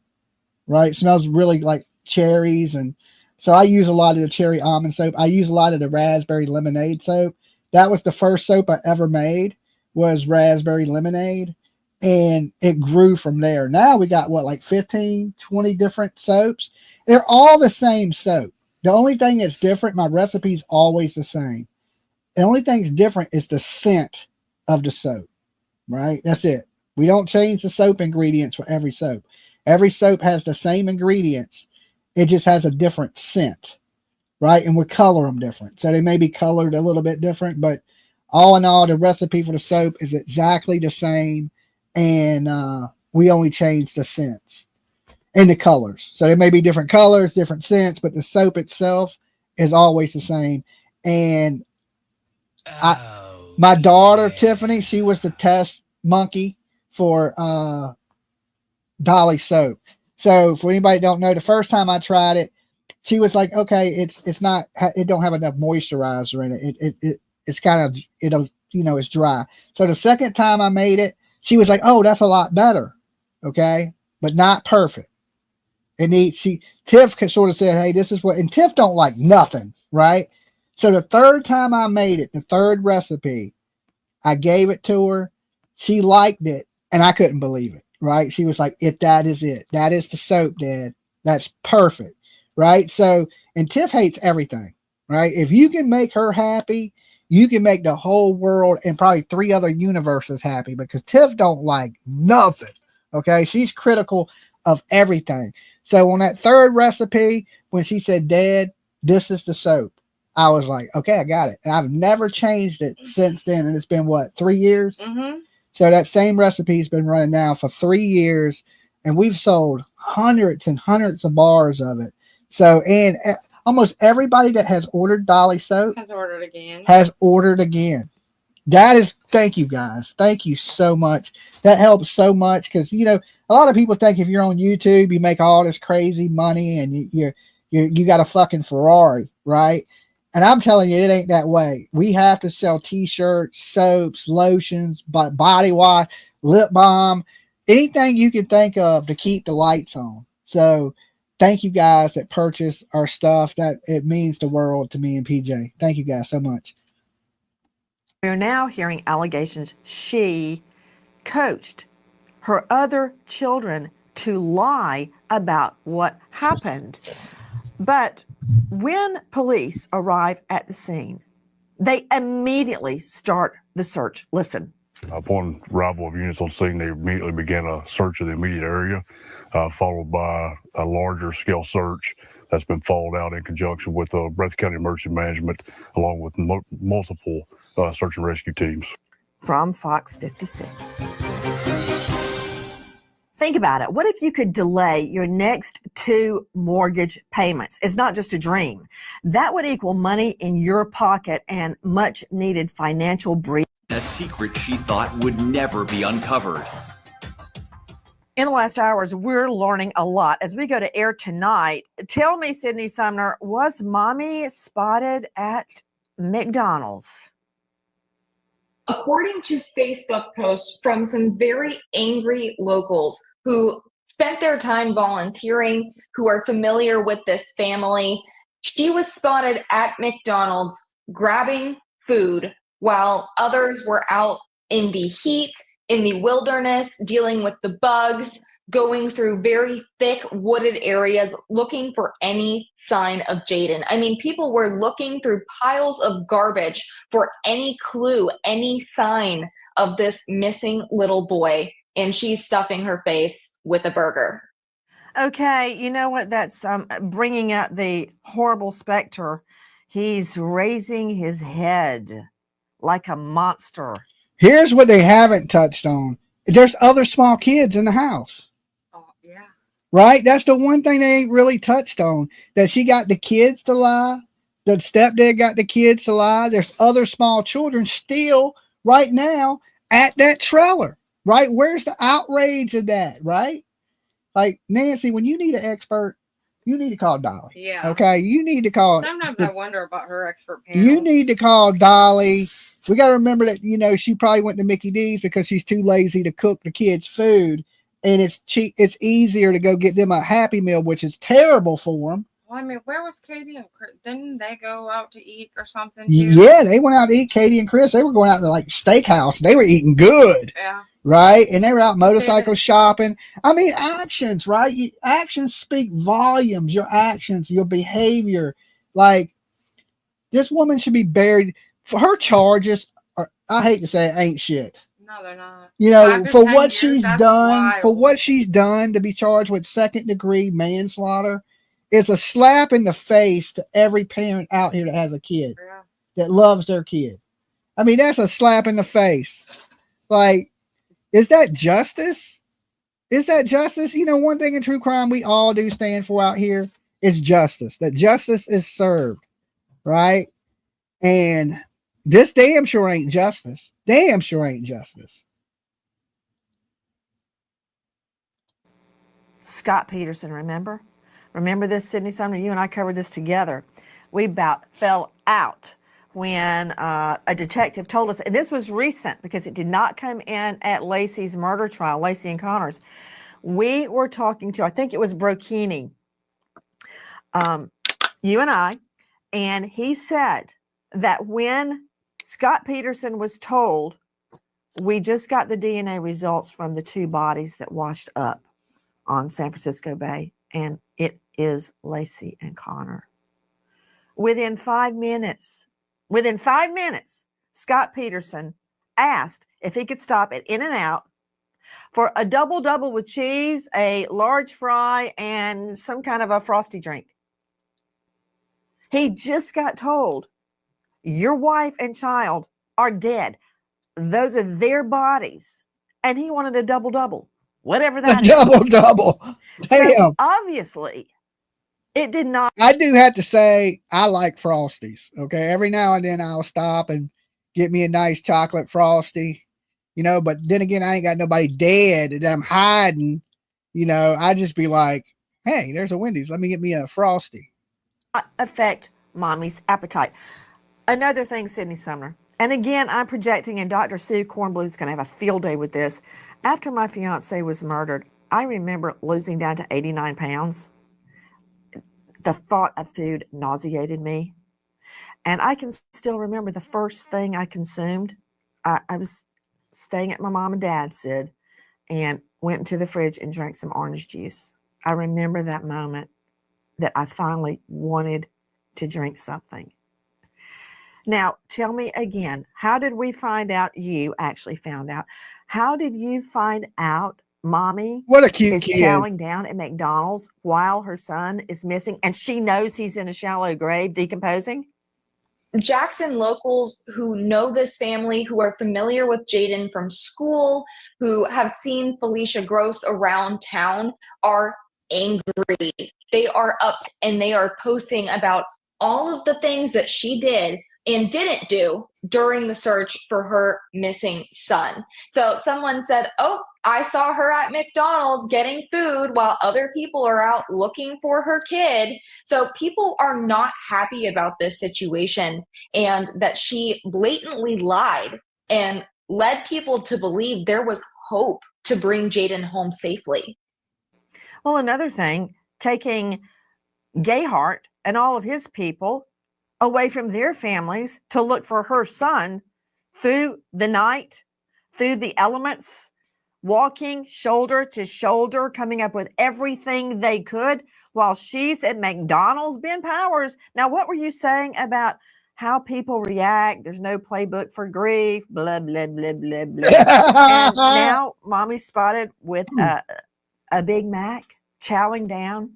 I mean, Yeah, I mean, that's still, you got to eat. She can't just stop eating completely. So, I mean, I can see how that can be spun against her.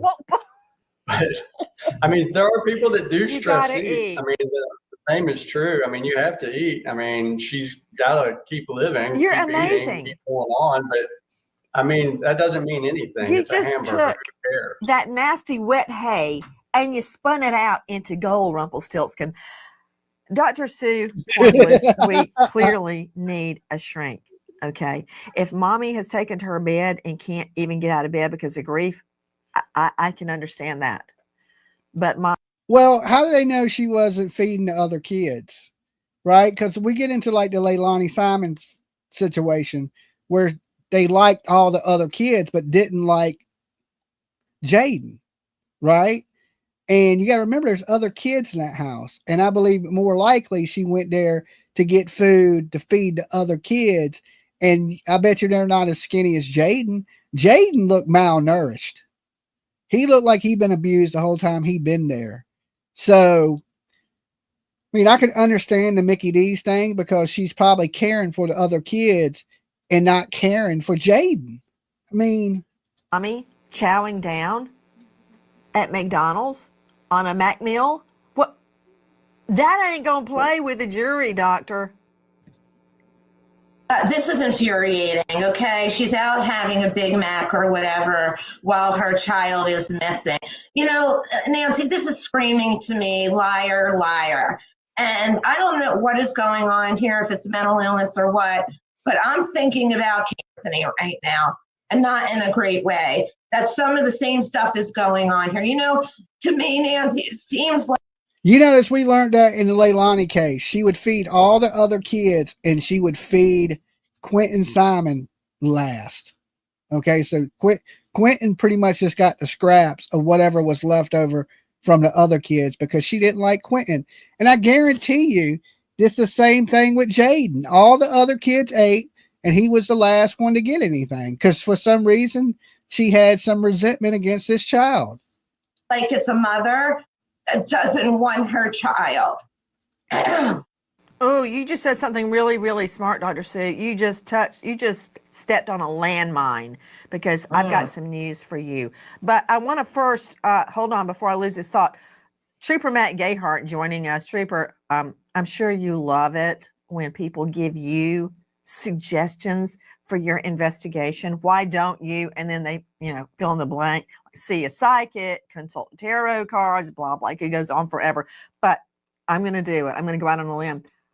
I wish you guys would pull the McDonald's video and just watch her demeanor. Maybe at the drive-thru. Was she happy and cheery? What did she order? Did she start eating right then when she got the food before she could even get on the street? Did she go in? I hope she goes in so I could watch in detail mommy chowing down while you're out looking for her son, which she knows his remains are in a shallow grave. So we've got the McDonald's videotape. I'm happy to get it for crazy. you. I don't know how I'm going to do it, but I bet I could. And her HBO, Showtime, Netflix, Amazon usage while you're out searching. You know she was holed up in her room with AC on, chowing down on McDonald's, watching pay-per-view. And I want to find out every single thing she watched. Just a thought. I got some more news for you. Sydney Sumner, Dr. Sue Kornbluth just said something really interesting. She didn't want a child. What if she was watching Nancy Grace? Would that make it different? Would it make it different? I want to know if she was watching on Hulu. All right. What if she was watching Dolly Vision True Crime? Because, we be solving cases and she was scared Dolly was going to know. Which, of course, I told you this child was not with us. I told you the parents done it. Just another case where I was dead right. And I hate being right. I hate being it. I hate to be like, ha, ha, ha, I told you so. Because when I'm right, that means these kids are not with us anymore. I only cover cases that I believe are foul play. And I knew instantly that this was foul play. As soon as the mother didn't want to be identified or wasn't out there publicly speaking and was acting strange like she was, normal people don't act like that. Okay. Can you enlighten us about what you found out about who was raising him up until 3 months ago? Well, we don't know much, but we do know that Jaden's grandmother was really his primary caretaker. And we don't know much else about the home situation. Felicia Gross is married to Josh Gross, and that is Jaden's stepdad. We don't know much about Jaden's biological father, but it seems that his grandmother was his primary caretaker. And there's also siblings in this family, maybe half siblings, maybe full siblings. So it's unclear if Jaden ever really saw his mom on a regular basis before his grandmother passed away. Now, isn't that quite the coincidence, Trooper Gayhart? Another brick in the wall. I'd be on that like white on rice. So grandma is raising the boy, just 10 years old. He's still a baby. Mommy gets him. And 3 months later, he's in a shallow grave, dead. Not even 3 months later. It wasn't even 3 months later, Nancy. The stepdad said they only had him shortly over a month, right? Because they got to do home studies. So I think at some point he was in CPS custody, and then they put him back into custody of his biological mother. Ed. So obviously she did not want him. She gets him back, and then bam, he's dead. Sid, did the grandma pass away? Yes, in May. Actually, just recently. And Felicia Gross also 2 years in jail. So 2 years of Jaden's life, she was actually behind bars on different charges called child endangerment, and then later drug and weapon charges. Trooper Matt Gayhart.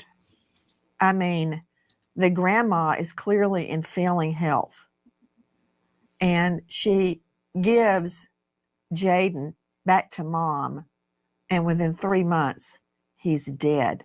I mean, can you Yeah, she didn't imagine want him. Not the at all. life he led before grandma took him? I mean, my grandmother, Lucy, who I named my daughter after, helped raise us while my parents worked. And it was amazing. I mean, dirt poor, but so much love. And that's what he had with his grandma. Then she starts going downhill and dies, but she gives the boy to mommy, and now he's dead. I mean, just the heartbreak of that. I mean, do you ever just sit in your car and cry and just like, how it could have been so easily avoidable, but it wasn't? I hate to sit and think about just such a senseless killing and such an innocent child losing his life for no reason at all, other than the fact that you don't want to take responsibility and raise your child. Day 2 of the search for 10-year-old Jaden includes an extensive search of his home and the area surrounding his home. Kentucky State Police using Okay.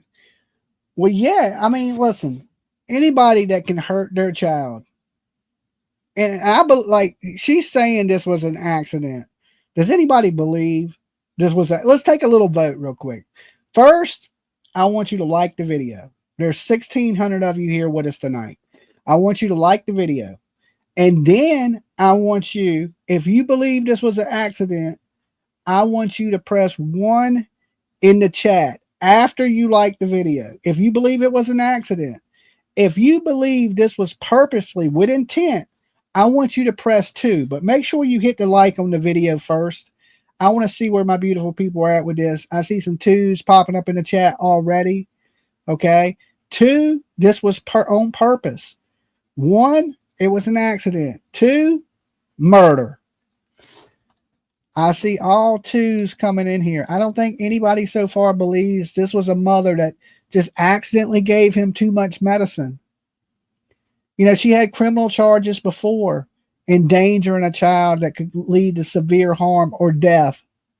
Now she has a dead kid that she packed up in a tote, left the house, buried him, and then told the police he ran off.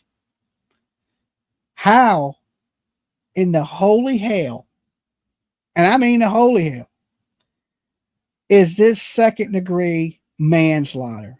Somebody explain to me what Twilight Zone world that I'm living in. Because all I hear right now is do-do-do-do-do-do-do-do-do-do-do. And I'm like, what am I seeing? Have they lost their minds? Have they literally hit their head on a big-ass rock? I see more people get more time for hurting animals. Okay, for hurting animals. I see first-degree murder is what it is. I agree. It should be like Snoop Dogg. Murder is the case they gave me. Okay, murder is the case that they gave me. But no. She could have reached out for help. She could have called for help. She could have tried to save this kid. She could have explained it was an accident. She didn't have to waste time and resources. And she didn't. She did the exact opposite of that. And I don't know what made her tell, you know, maybe something chipping away at her, the police, and they were getting close, and she knew Dolly knew. I mean, I don't know what reason she told, but it is insane to me. Absolutely insane. Like, all right, we're going to do a little trivia here coming up. And I want to see if any of you guys can get this right. All right. Can you tell me after y'all do y'all's twos? Okay. And real quick, if you haven't, right, like the video, and I want you to shout out where you're watching from. Okay. I want to see where all my beautiful people are at tonight. But like the video, and then in the chat room, shout out where you're watching from. Okay. It's time to represent your city, your town, your hood. I want to see where you beautiful people are at. How many people we got in Canada? How many people we got in Kentucky, Tennessee? I see the hills of Tennessee. I see Georgia. I see Indiana, San Diego, Arizona, Tennessee, Seattle, Pennsylvania, Bristol, Kentucky, South Jersey, Lexington, New Hampshire, Iowa, Michigan, more Michigan, South Carolina, North Carolina, more North Carolina, Florida, Maryland. We got the whole East Coast right there, just in a row. Alabama, Pennsylvania, more Alabama, Middle Tennessee, Oregon, Missouri, Ireland, Tennessee, Texas, Washington, Michigan, Utah, Ohio, Popcorn, Indiana, PA, Oklahoma, West by God. What did that say? God, Virginia, Scotland's in the house, Iowa, California, North Carolina, Arkansas, South Australia, Tennessee, UK, Kazakhstan. Okay, I don't even know how to say that. Virginia Beach, good to see Virginia Beach, my neighbor. Oregon, Upper New York State. So basically, we got the whole country covered. And, well, I didn't see Alaska. I didn't see no Alaska. We got most of the country covered. And globally, thank you all my international viewers that are watching here with us today. Now, my question now is, can anybody tell me who this little girl is? Can anybody tell me? Can anybody tell me who this little girl is? I'll be patient. I know there's a little delay. I know some of y'all watch YouTube, so y'all going to know who it is. Or who it's supposed to be would be the better question. And you guys are right already. All right. It is Little Summer Wells. This is an AI age progression of Little Summer Wells. This is the little girl. Well, this is a rendition of the little girl that got me into true crime, right? So this is put out by the Center for Missing and Exploited Children. Wow, Summer Wells, yes. All right. And I believe there's two of them. Let me pull the other one that they did of Summer Wells. Give me 1 second.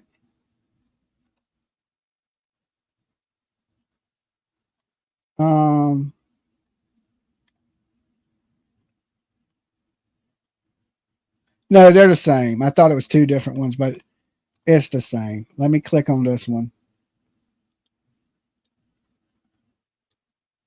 Let me bring this over here for you guys. All right. So today we release a new age progression image of Summer Wells, who has been missing since 2021. How time flies, and remains the subject of an Amber Alert in the state of Tennessee. This image was created by a forensic artist with the National Center for Missing and Exploited Children and shows what Summer Wells may look like today. We continue to pursue any and all leads in the case. Anyone with information is asked to call TBI at 1-800-TBI-FIND. Okay? And this is what they believe Summer Wells to look like today. What a really sad story. Okay? What a really, really sad story. She's so beautiful. I know when I first seen the Summer Wells stuff, I wasn't really doing true crime. And I know this is going to sound like I'm repeating myself for a lot of you guys that have been here, but for all the new people that are just tuning in, I talked entertainment news, just, but court, criminal stuff, but not so much. I didn't really consider myself a true crime channel, right? And I was talking to Gabby Petito case. Gabby Petito, of course, she was traveling the country, and I was building a van at the time to travel the country. So I kind of wanted to live that van life. I was single, and I just wanted to go places. I didn't fly. Right now I fly, but at that time I didn't fly. In 2021, I didn't fly. And somebody came into the room, was talking about me about Gabby Petito. That person was a YouTuber by the name of Stony Stone, which y'all see him still to this day in the chat room 4 years later. And Stony said to me, he said, Dolly, have you ever heard of the case of Summer Wells? And I didn't have a true crime channel. I was like, no. I hadn't been watching true crime on YouTube. I came in really late.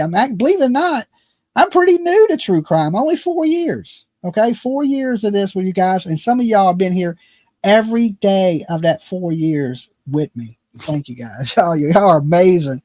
And he told me, he's like, yo, there's this little girl. She went missing out of Tennessee.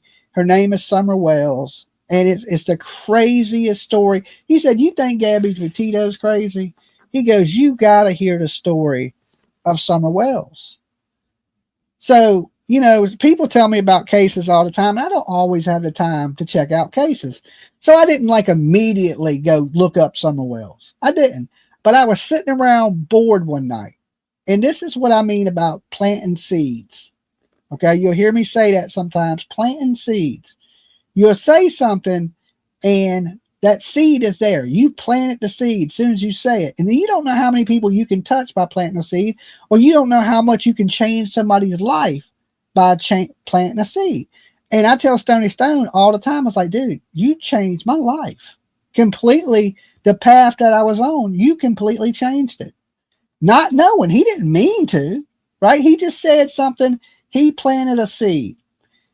It's up to you to water that seed and let that seed grow, right? And that's exactly what happened. I was sitting around bored one night, and I was like, let me check out what that guy was talking about. I didn't even really know Stony Stone. That was the first time I had really ever talked to him. And I was like, let me just check out what that guy was talking about. And I went in and I started watching stuff about Summer Wells, and it brought tears to my eyes, right? And I don't know, I always thought I was a tough person until I got into true crime. And then I realized I am a big softie. I'm emotional just thinking about it, right? So it broke my heart. It completely broke my heart. And to be honest, it was like watching a TV show unfold before your eyes live on the internet. And it seemed like a TV show to me. It made me sad, but it's like if you watch a sad movie. Okay. And then I thought to myself, what can I do to try to make a difference? What can I do to help? I'm only one person. What can one person really do? So, now we've grown the channel to almost 75,000, millions and millions of views, covered so many different true crime cases. You can do a lot. Believe it or not, you can do a lot to bring awareness to missing children and to help these families. But at the time, I didn't know. I was just thinking, what can I do to help? I want to do something to help. So I went out to Ben Hill Road.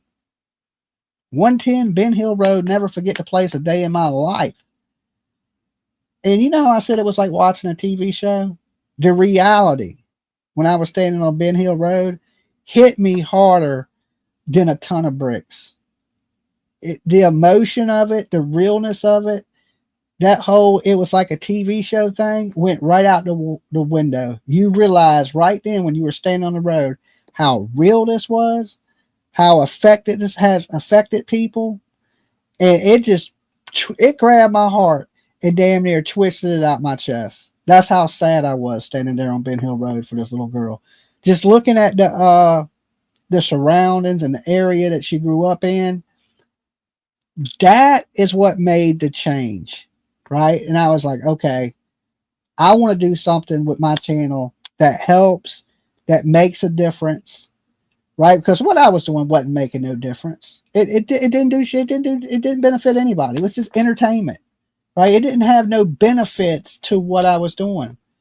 And I figured if I wanted to use my channel, I wanted to use my channel for some type of good. And like I said, that little girl broke my heart. Ever since then, we have been pushing for the last 4 years to bring awareness, to get out and search for kids, to do what we can to bring justice or help bring justice to these missing people. And just that one conversation changed the last 4 years of my life from a random phone call. Now, I've always believed the same thing in the Summer Wells case, that Summer Wells died tragically in that car, either from dry drowning, heat stroke, got into some medicines. I don't quite know. But I always believed that whatever happened to Summer Wells was a tragic accident.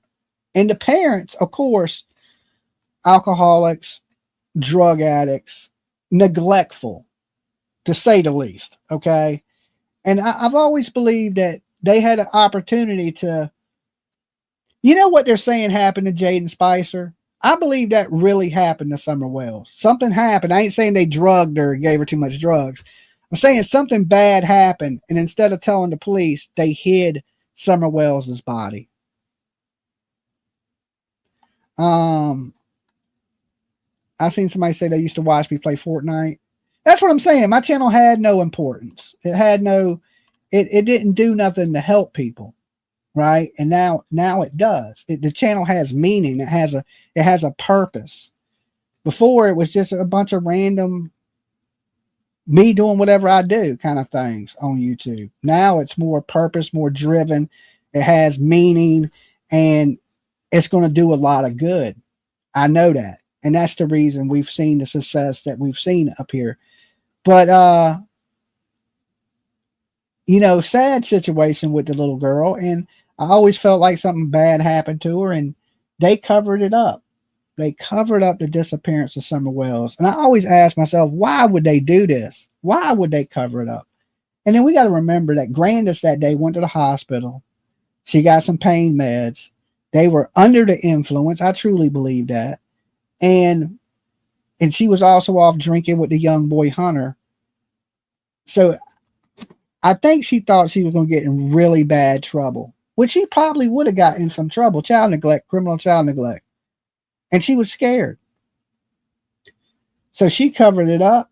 Don Wells helped her cover it up. All right. And now here we are 4 years later. Don't think buried in the cemetery. I don't think she's buried in the cemetery. I mean, Don and Candace are adamant that this little girl will never be found. And I mean, that's what they told me in person. I've been out there, and that's the difference between me and a lot of these YouTubers. I usually go to these places and I meet with the families. I sit down with them. Even I told Don and Candace Wells what I thought. I never strayed away. I didn't change my game when I got there. I didn't change what I was saying. I stood tall to what I believed.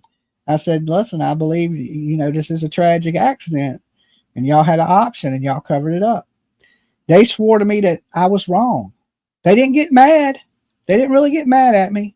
I mean, Candace was a little mad at me in the beginning when she first met me. And then as, I lightened the mood because I'm a big goofball, she slowly opened up more and more to me. Now, would that have ever happened if I would have had all them idiots around me? Not all of them are idiots, but a lot of them were idiots. Okay. Monkey Boy, but they would have never opened up to me. Benny Keys, damn, everybody that was, they would have never opened up to me in a situation like that. I had to wait till everybody, some of the heat died down a little bit, and a lot of these idiots went away. And then that's when I went to Tennessee, and that's when I was able to sit with them, talk with them, get to know who they are a little bit, and they swore to me that I was wrong, right? And a lot of people didn't like to hear this. When I went into the house was clean. Okay. I know a lot of people thinking, no way, Dolly, it's a shithole. I mean, it's not the nicest house, right? But listen, I've been in poorer people's house that have been in worse shape. PJ was there with me. The house was fairly clean. I mean, it wasn't bad at all. I think my living room's a little more messier right now than theirs was.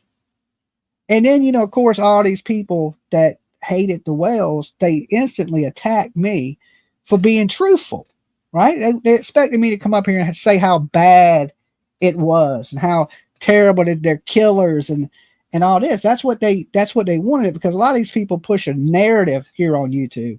I just tell y'all how I see it. I leave it to you guys to come up with your own conclusions. If you believe they're killers or they're murderers, that ain't my job. Is to change your mind. My job is just to tell you what I experienced.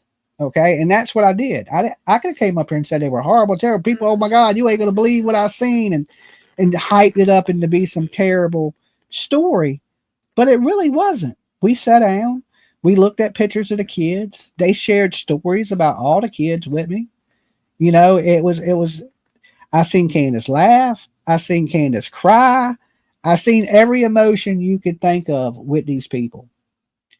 And I truly think I was right. And I think that's one of the reasons that they wasn't like horribly mad at me, because they knew I was right. And I wasn't even trying to judge them. Right. I just wanted answers. And I knew if I put Don in a situation where, hey, I need to do this and I need your help, that he was going to do it. I just knew he would. I don't know how I knew. I just had that vibe. I said, listen, I want to move the banner. This is how I got in with him. I said, I want to move the banner that I put up 4 years ago. It is still there to this day. Looks great, right? And let me tell you the reason I put this banner up. So many people were stealing off of Summer Wells' name, right? We're raising money for billboards. We're raising this. We're raising that. And they were pocketing thousands of dollars off this beautiful girl's little name, right? And then they just would disappear off the internet. A lot of these people ain't even YouTubers anymore. You had so many people just leached on like it was crazy. So I was like, listen, we're never going to raise money here for billboards. You haven't seen us do it in 4 years, right? But what we will do is we will hang big banners around town, right? Because what's a banner? $200? That's a lot better than $5,000, right? And if you rent a banner, what's it going to be up there for? You're going to spend thousands of dollars. It's going to be up there for 30 days. That banner I hung for $200. It's been there for 4 years. 4 years. Think about how much that would have cost. And it's a pretty good sized banner. It hangs right on the barn of the house, and it's all bright colored like my thumbnails, because I believe the kid in the candy shop theory. The brightest colorful thing a kid is naturally going to go to. It's going to naturally draw your attention because of the bright colors.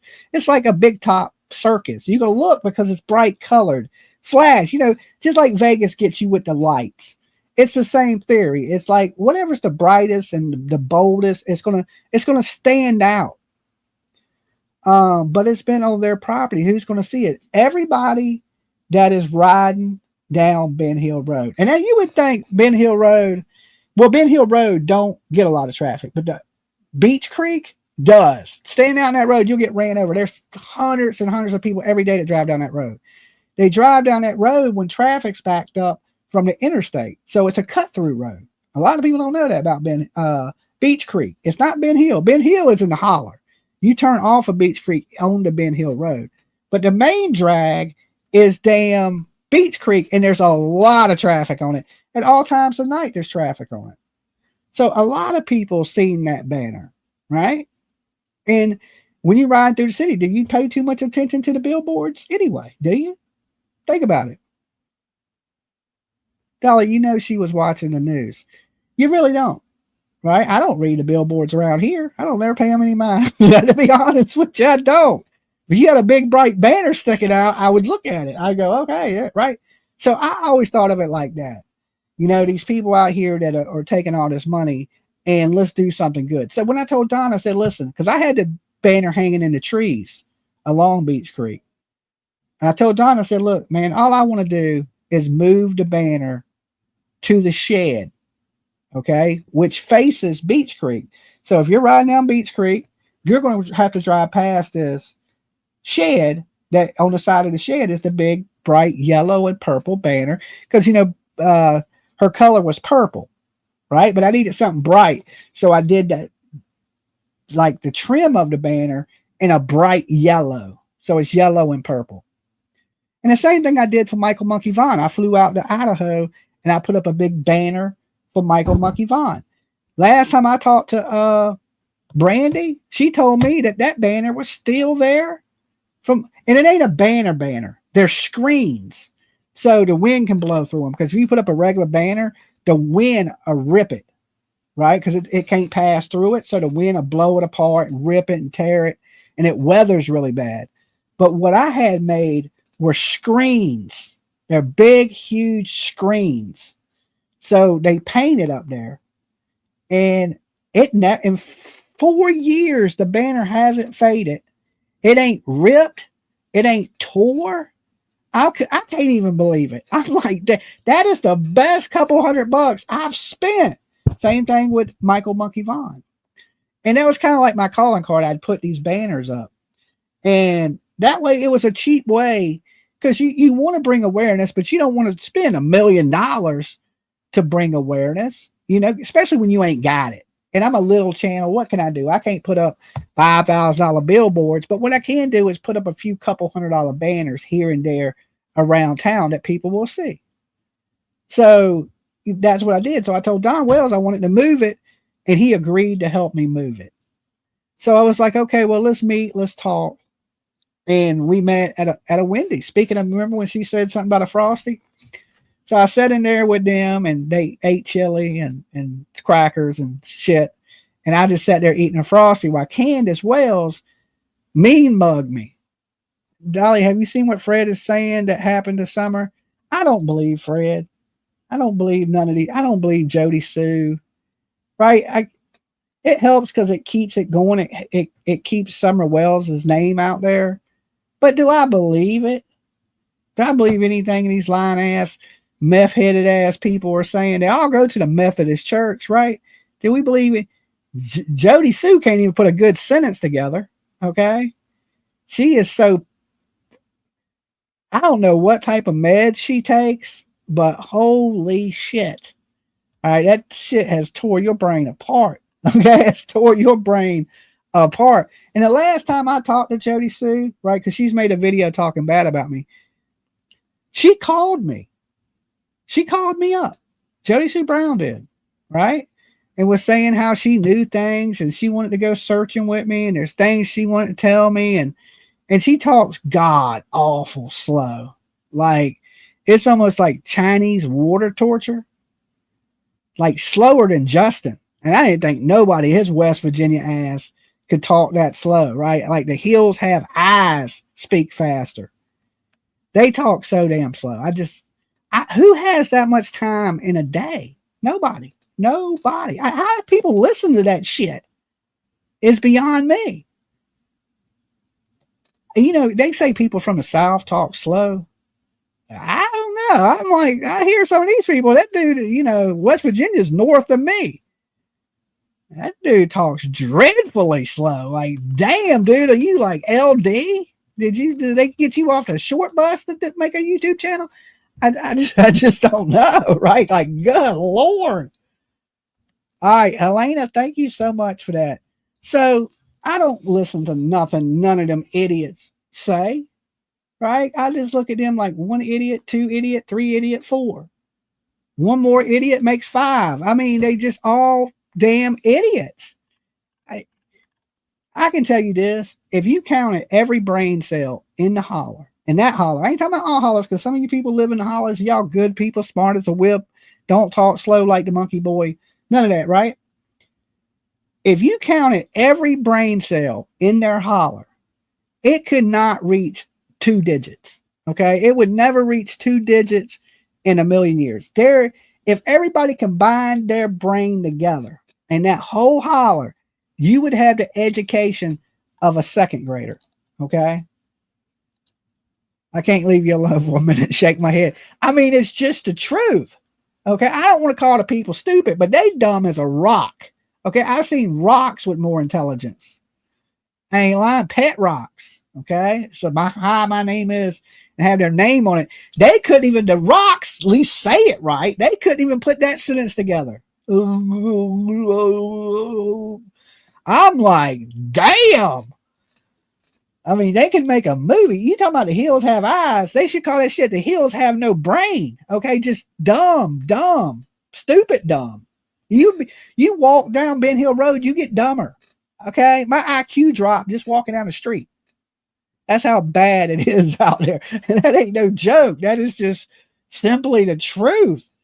So to believe anything, these people, they all wanted some fame. Is it? They're like, can you imagine living in a place where there ain't no people?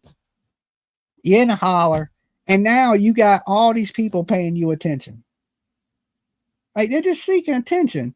It's like some people have never had that, and there's a lot of people that seek attention out here. They want to get their 15 minutes, right? And well, why didn't you tell the police that in the beginning? Why is this shit coming out 4 years later? It's lies. It's just something to drum up some attention for their stupid ass selves. And that's it. I mean, so do I listen to any of it? No, I can't. All right. I cannot listen to something that's going to make me dumber than I already am. Let me tell you, I'm dumb as hell. If it can dumb a dumb person down, that shit is beyond dumb. Okay. There's a whole new dumb is here.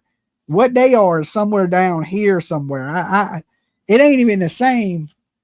Like, I mean, high school dropout, and then you got dumb. Okay. I didn't try. Matter of fact, I went to college. Okay. I went to college. I ain't a high school dropout. I have a diploma, I have a degree in college. Okay. So, I mean, there's levels to this shit, right? I just play stupid on YouTube. I just play stupid. All right.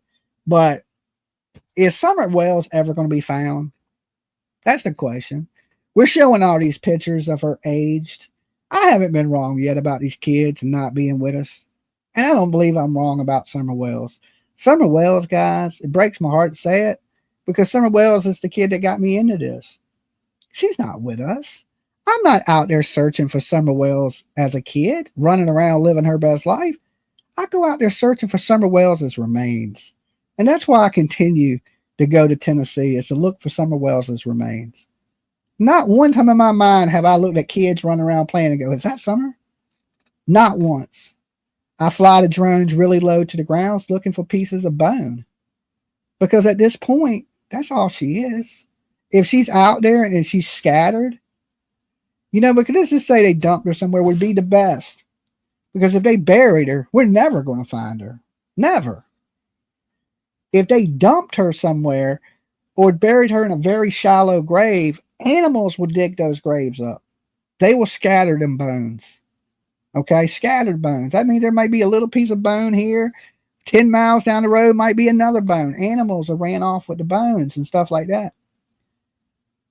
If we could just find one piece, just one piece, that's all I'm looking for. That's it. I know that's sad to hear, but it's the truth. I'm not going to lie to you guys about what I'm down there searching for. I'm searching for tiny little pieces of remains. I'm not looking for a full-grown kid running around jump roping at 12 years old like you see in the picture.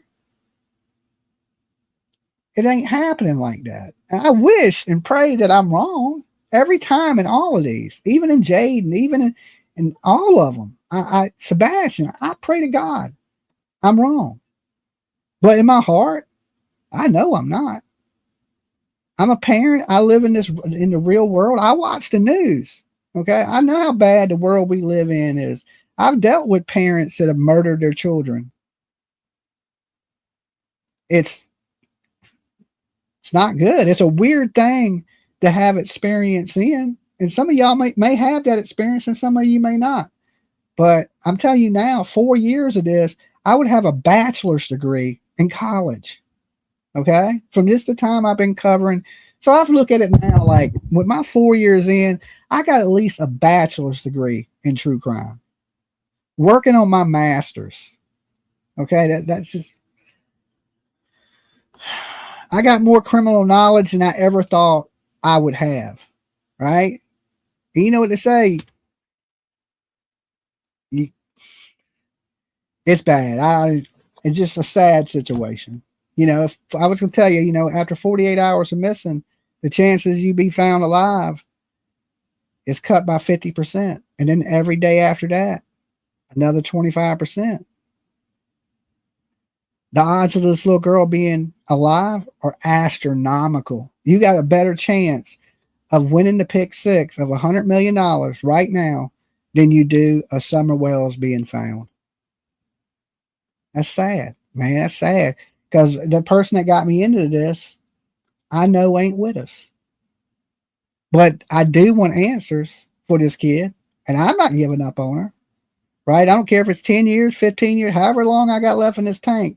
I will continue to go to Hawkins County, to them hollers, and do my best to try to find her when I can. I can't always financially afford to do it. But when I do get a little extra time and a little extra funds, I'll be back down there searching for Summer Wells. You know, there's still a few people out there searching.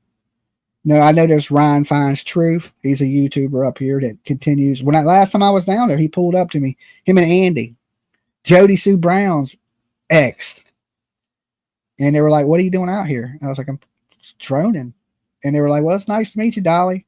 You know, so there's, you know, I was kind of surprised. I didn't know who it was pulling up on me at the time, but if anybody watched that video, y'all know it was Andy and Ryan Finds Truth.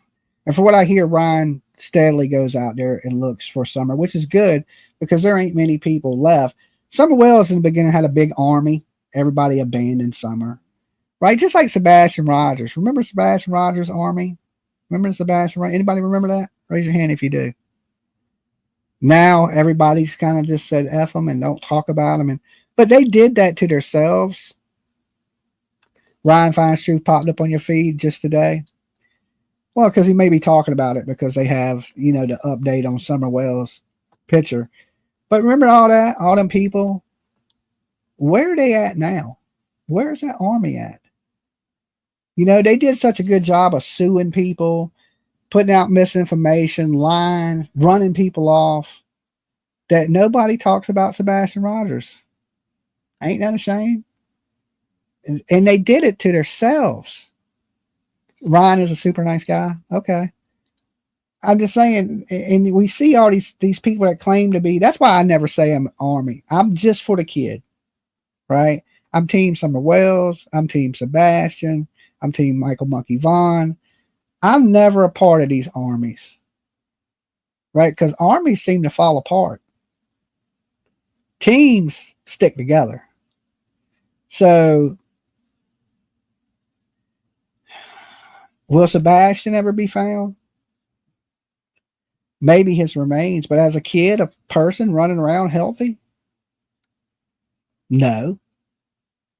Right? No, he won't. Am I doom and gloom? Yes. Right? But been here a year. Awesome. Thank you. Thank you for being here with Chronicles for a year. That's a good milestone. Awesome year. Am I doom and gloom? Yeah, but somebody has to be real with the people. Somebody has to say what a lot of people don't want to hear or don't want to say. That these kids are not with us. Like, if you believe they are, play the lottery because you got better odds of winning the lottery. Facts. Somebody has to be real and honest and call it like it is. I know so many people believe that Jack and Lily. Let's get, because they're in the title too. I'm gonna make sure I touch in on Jack and Lily before I get out of here tonight. So many people believe these kids are alive.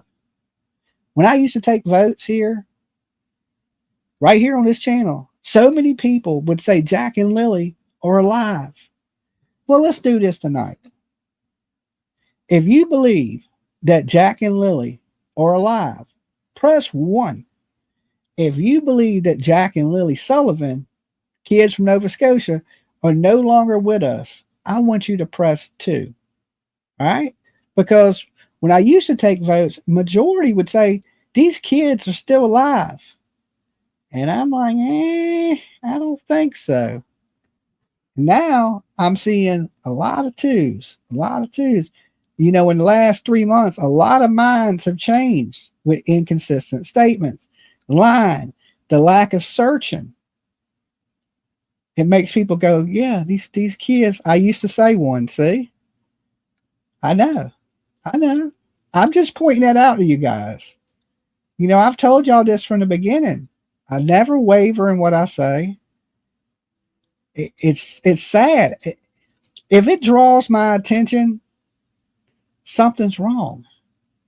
Okay? If my attention goes to it, something is wrong. And when I say wrong, I mean wrong in a bad way. Me too. I used to say one, now two. I think it was one for at least a month. See? Remember I asked, I said, well, 6 months from now, when I ask the same question, will y'all be on my side or will y'all still be on the side of they're alive living on an Indian reservation somewhere? And most people said after 6 months, Dolly, we'd probably agree with you.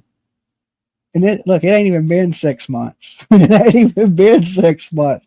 How things change, right? How things change. And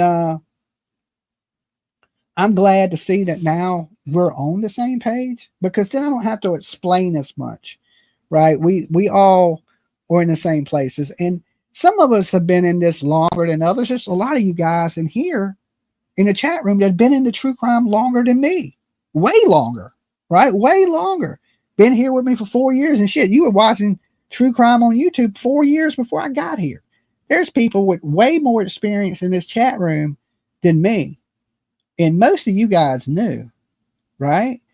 And we've seen this movie, Dolly, Team Foul Play all the way. Yes, that's why my hoodie said Team Foul Play. And I ain't talking about foul ball. I'm talking about some foul shit is going on. And how Daniel and Malaya Brooks are not in jail is beyond me. It is beyond me. How many inconsistent statements can you tell? How much can you act like Katie Proudfoot? Like, if your kid goes missing and nobody sees you do anything, you're just never going to jail. You're just never going to jail. We give too many people the benefit of the doubt. Things, seem strange. Oh, that's just coincidence. Well, Dolly, I don't believe in coincidences. I don't. I believe everything in this world happens for a reason. I don't believe that was just a coincidence. It's just we see so many kids not get justice. And then when they do catch the people, what do? Look at Brian Kohlberger. Took a deal. Life in prison. Living his best life. Stephen Stearns. Life in prison. Living his best life. We just got right here Jaden Spicer's mom. She's only facing second-degree manslaughter charges. Is that justice? Where is the justice we all scream out for? It's not there. It's not there. It's not there in America, and it damn sure ain't happening in Canada. RCMP in Canada failed Jack and Lily. The system in our country has failed so many people, and the system in other countries are failing people. What happened to good old justice? Like, the whole Daniel thing, lying to everybody. He tells the media one thing, he tells the police one thing, and he tells YouTube groups something totally different. And people buy into what he said. Now, I don't think anybody believes Daniel, right? But I told y'all from the beginning, this man was a liar. The truth never changes. And if you're going to be changing the truth, then you're lying. Even when the YouTube creators were like, and what Durwood, oh, well, we ain't going to call that a lie. We're just going to say he made a mistake. No, we're not. That's what you're going to say. I'm going to say he's an effing liar. And if you're lying in the disappearance of 2 small kids, what else are you lying about? And why would you lie? Because you have some culpability. I hope I said that right. Culpability in the disappearance of these children. And Dolly, Brian is complaining he's being harassed. Y'all hearing that from YouTubers? I'm believing that. Brian is in solitary confinement. He's locked down 23-1. If he's being harassed, there's people screaming out in the prison cells or through the vents or hollering into the toilet. There's nobody in a cell with him to harass him, right? YouTubers, these prison channels, they make up any fucking thing. I don't pay these prison channels any mind because they all just make up whatever. Oh, he joined a gang, or the Bloods are out to get him. There's a hit on his life. He's being booty humped. Nobody, I don't pay that shit no mind, right? These people go to prison and live their best life. Look at old little ass Austin Drummond. He was up in prison, had more food than anybody. He damn up in there running to jail as a little white boy. Make it make sense. Where's this prison justice we demand? That shit don't. That's in the movies. That stuff's in the movies. Yes, you need to make a cold case solid evidence. I didn't say he wasn't with anyone. I didn't say he was with anyone. I know, but everybody in jail is harassed. Everybody's screaming out the cells something, right? Everybody's screaming something. That's all they can do. Beat on the doors and scream. That's what they do. Has anybody been locked up? Go try to sleep in a jail. They beat on the doors all night long. People are screaming shit all night long. People are fighting back and forth in the cells, screaming, "Wait till I see you," you know? And it's all kinds of shit. That's expected to happen. That's going to happen. That's just the way jail is. Jail sucks, right? I mean, they're kicking doors. They screaming. They're acting nutty. Dolly, I want to all, and you didn't answer. Okay, I'm getting ready to open the phone lines for a few minutes right now, and we can talk any of these cases that I mentioned tonight, okay? Give me 1 second. Let me get the phone lines open. Phone lines. Hold on, I just closed them. Phone lines are now open. Call-in number is on the screen, 757-797-64. Ollie. Dolly. Yeah. I'm always number one. Sometimes. Yeah, Doug beats me sometimes. All right. What do you got? What do you got? Living your best life up in there? Yeah. I napped pretty much today, and I figured I'd come up here and go over some true crime with you guys and the top stories from Austin Drummond to everything that's going on in true crime. Yeah. So I think Jack and Lily were alive for at least the first month. You did. I think I was right, and then I was wrong. You know, I think I was right. You were just wrong. Okay, you were just wrong. No. Don't be making no excuses for your wrongness. If we ever find out what happened, I bet you they were picked up by a vehicle. We know that because they weren't in the woods. I'm gonna have to put Mab on the bench. Put you on the bench. At the bench here. I think they were picked up by Malia's friends, and they were stashed somewhere, and then they had a plan, but the case got too hot and shit. I think their last ride was on a 4-wheeler. Right? I think their last ride was on a 4-wheeler. And in a plastic tub too. Did you notice when there was a picture of the 4-wheeler, they had those 3 plastic bins out there in the front yard? No, I didn't Man, you got to open your eyes, Mab. You got to look around. Sometimes you got to look at the whole picture, not what they want you to see, but everything. Yeah, I didn't see the pristine 4-wheeler picture. I missed that. Oh, okay. Yeah, there's a picture of the 4-wheeler, and in that, right behind it, is 3 blue totes, and they all have gravel in them. Now, here's the thing: is what was Jaden just put in? A blue tote, right? Mm-hmm. And you got to remember that Lily and Jack were smaller than Jaden. Do you think his mom busted his legs to put him in there? I don't know what she did. I don't want to picture that in my mind. You know what I'm saying? I'm not trying to think of those things. I'm just thinking she did it. I don't want it to be graphic. Like when I think of things, I don't think of the most graphic details of it. I just think that that's what she did. Yeah.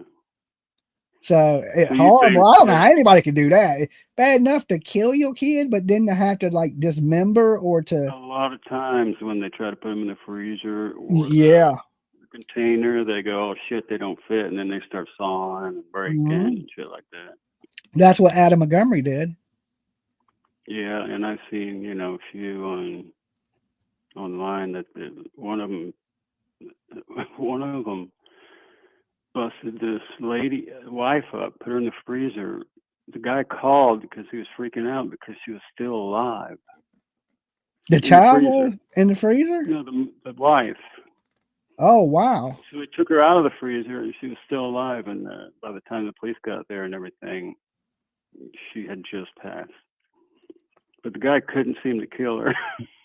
That is insane. There's some bad people in this world, man. I mean, terribly bad. You don't see them all on TV, that's for sure.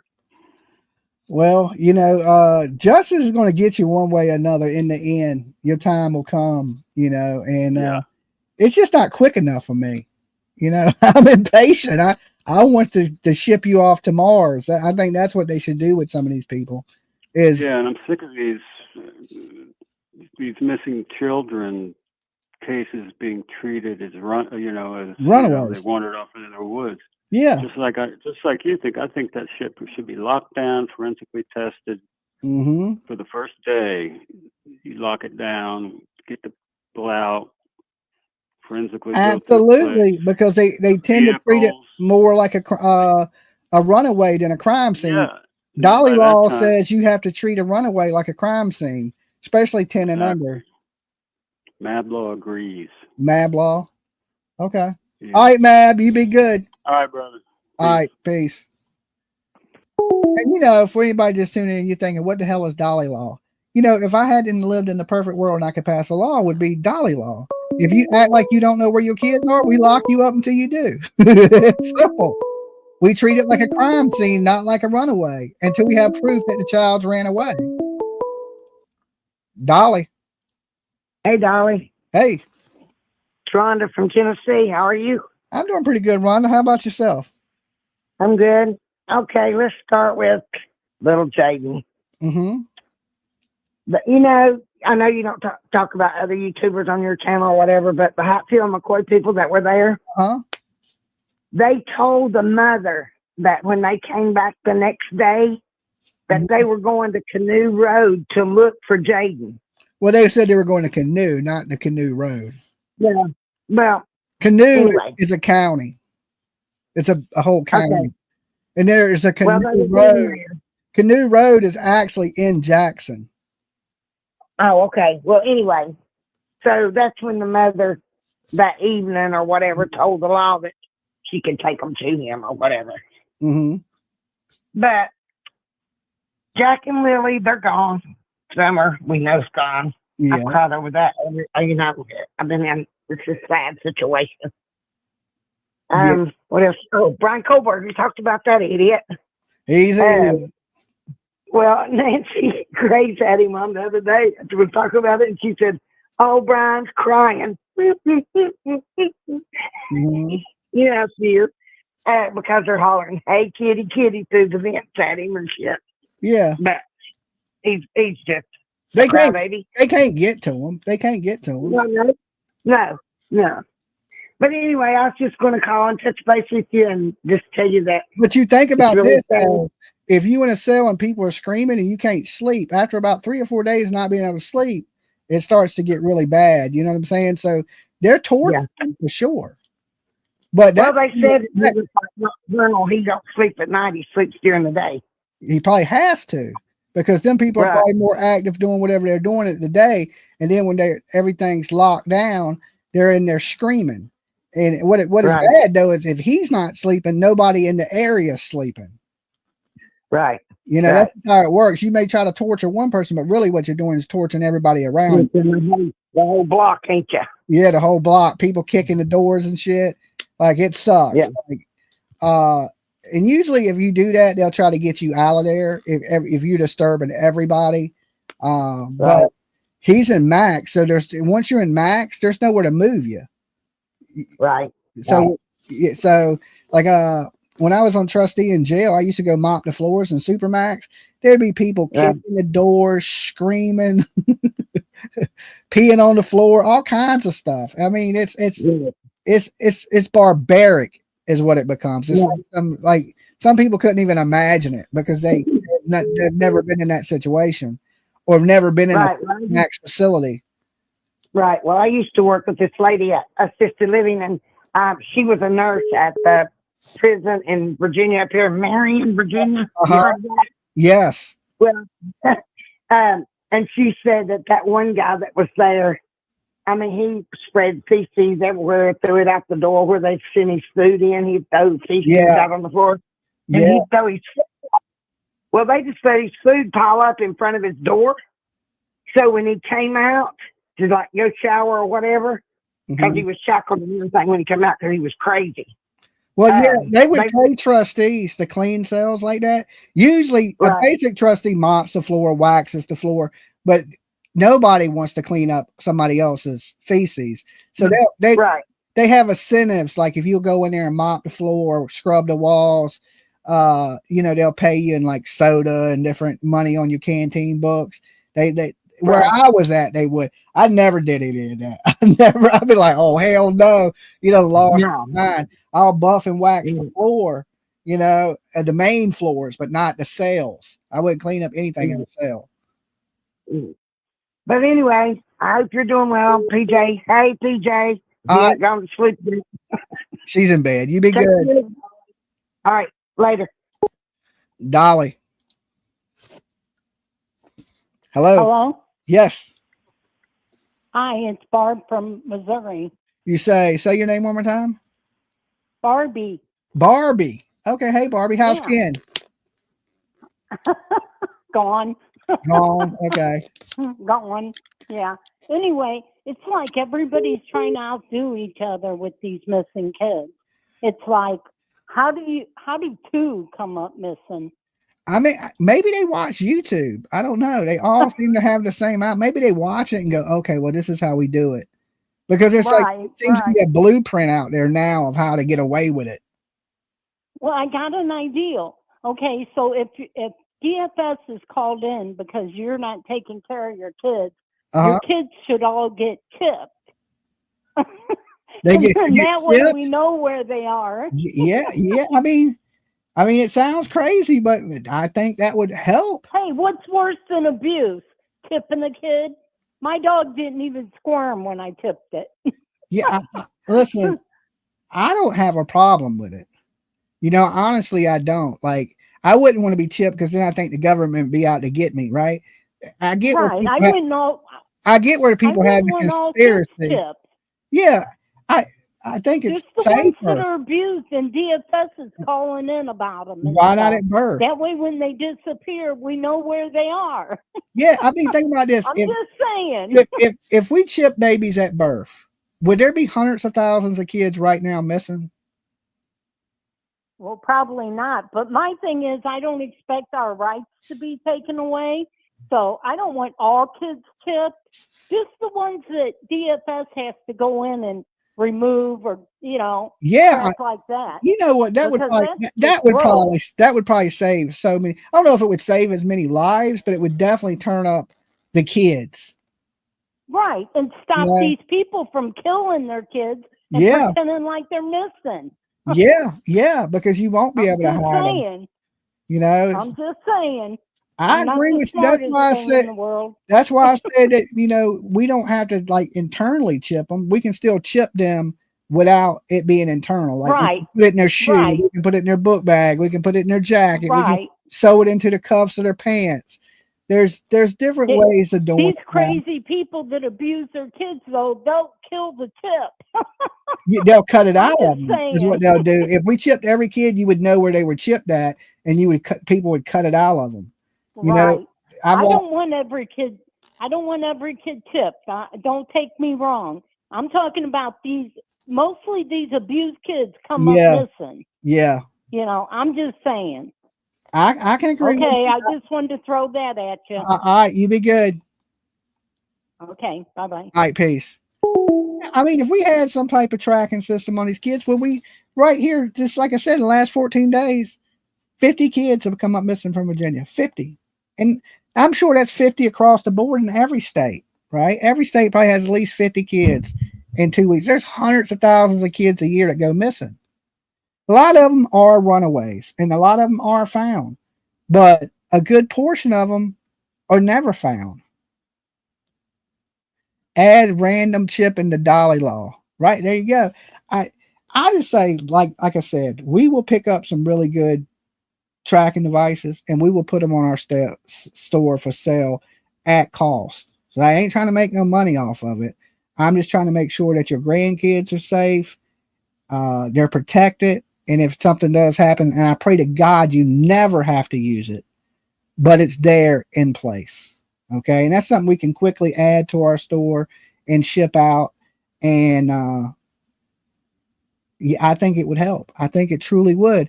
And it sounds silly until your grandkid or your kid goes up missing, or you can even use them for your pets. Fur babies. Dolly. Hey, Dolly, how are you doing? I'm doing pretty good. Not too bad. I can't complain. If I did, nobody would listen. No, that's because you complain too much and we're used to it. No, I'm just kidding. This is Crystal Stars from Texas. Hey. And I'm so freaking pissed off at this mother, what she did to her child, not just this one, but all of them. And she gets manslaughter. I know. I couldn't believe it. I could not believe it. Like Twilight. I don't know. It's just insane. I mean, how did they even come up with that? I don't know. Does this encourage other mothers? Like, oh, well, she got manslaughter, I'll get manslaughter too. I'll just say I gave the kid too much medicine. Yeah. I mean, it literally makes me sick. I mean, I told my daughter I was a single mother since she was 10 months old. It wasn't hard at all. She's amazing. She's getting her degree in criminal justice. Awesome. Yeah. And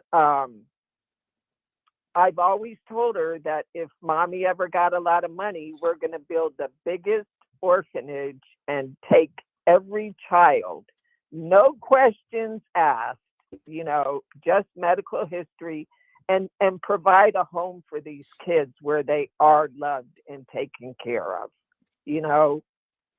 And I mean, I know they can drop them off at fire stations and safe havens. Yeah, safe havens. Yeah, and they won't even do that. I know. You get a free pass. They give you a free pass, and people still don't take the free pass. They rather spend their life in prison and get rid of the child. I know it. And you know what? This is what I think, Dolly.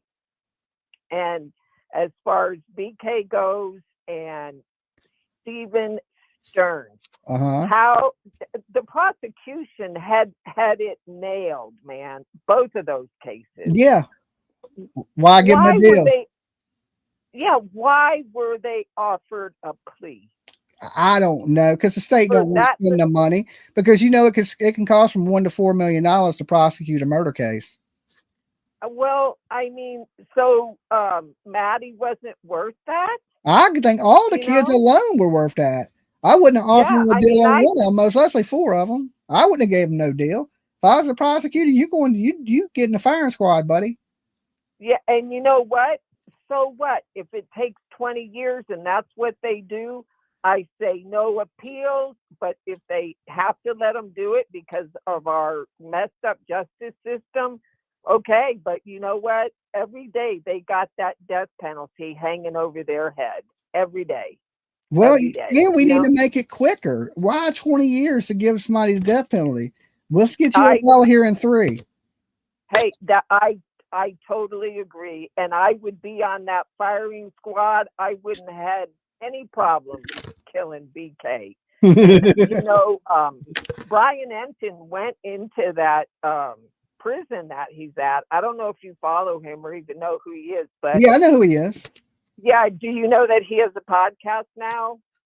I know everybody's becoming a YouTuber. It's the cool thing to do. But, yeah, that's because they all follow Dolly. That's but it. Listen, no, seriously, he has a podcast now, and he talks. He has some good topics on there. But just real quick, and then I'll let you go. He said they let him go on a tour of that prison, and he said it was so loud in there, just from people yelling and banging on the doors and shit. I hope they drive BK right out of his mind. I really do. That's enough to drive any normal person out of their mind. Anybody. Yes, I mean, yeah. And especially when you get so tired from not being able to sleep, maybe he'll off himself in there somehow. I don't know. We'd have a big celebration on YouTube. That's A big celebration. I don't know. I mean, I don't know how big of a party I'd have, but I wouldn't be too sad about it. I wouldn't be too sad about it. I wouldn't either. I'd have a celebration in my house. That's for sure. Everyone on the I mean, they did with Ted Bundy. When they executed Ted Bundy and John Wayne Gacy, there were people out there tailgating and partying and everything. They were like living it up, shooting off fireworks. They need to. Yeah. Here in Texas, where where they do the executing over in Huntsville, I mean, people go down there, and of course, there's the supporters that don't want the person killed, but then there's the other people who are out there celebrating, and I mean, they are just whooping it up out there. You know? And happy. I've seen it. I mean, I get it too. I get it. Like, for everyone you take off this planet, it's just our world's a little tiny bit safer. I mean, I ain't saying that it makes it safe, but it's a little tiny bit safer. The world's a little bit better place. You have to be carrying when you're out in this world nowadays, because you can't go to a gunfight with a knife. That's for sure. You can't take a knife to a gunfight. That is for sure. All right, you be good. It was great talking to you. You take care and tell PJ I think she is just the sweetest thing ever. All right, thank you. Okay, Dolly, take care. That is true. There's a lot of people out here now, and this ain't even a political thing, left, right, in the middle, whatever, that they want to do away with the death penalty. They want to do away with it. I think that's not good. Oh, Dolly. Hey, what's up, bro? What's up? It's Julia from Missouri. Hey. You're comedian. Spirit Whisperer? Yeah. Cloud Watcher? So, yeah. Okay.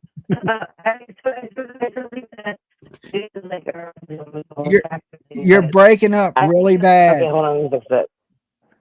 Better? Yes.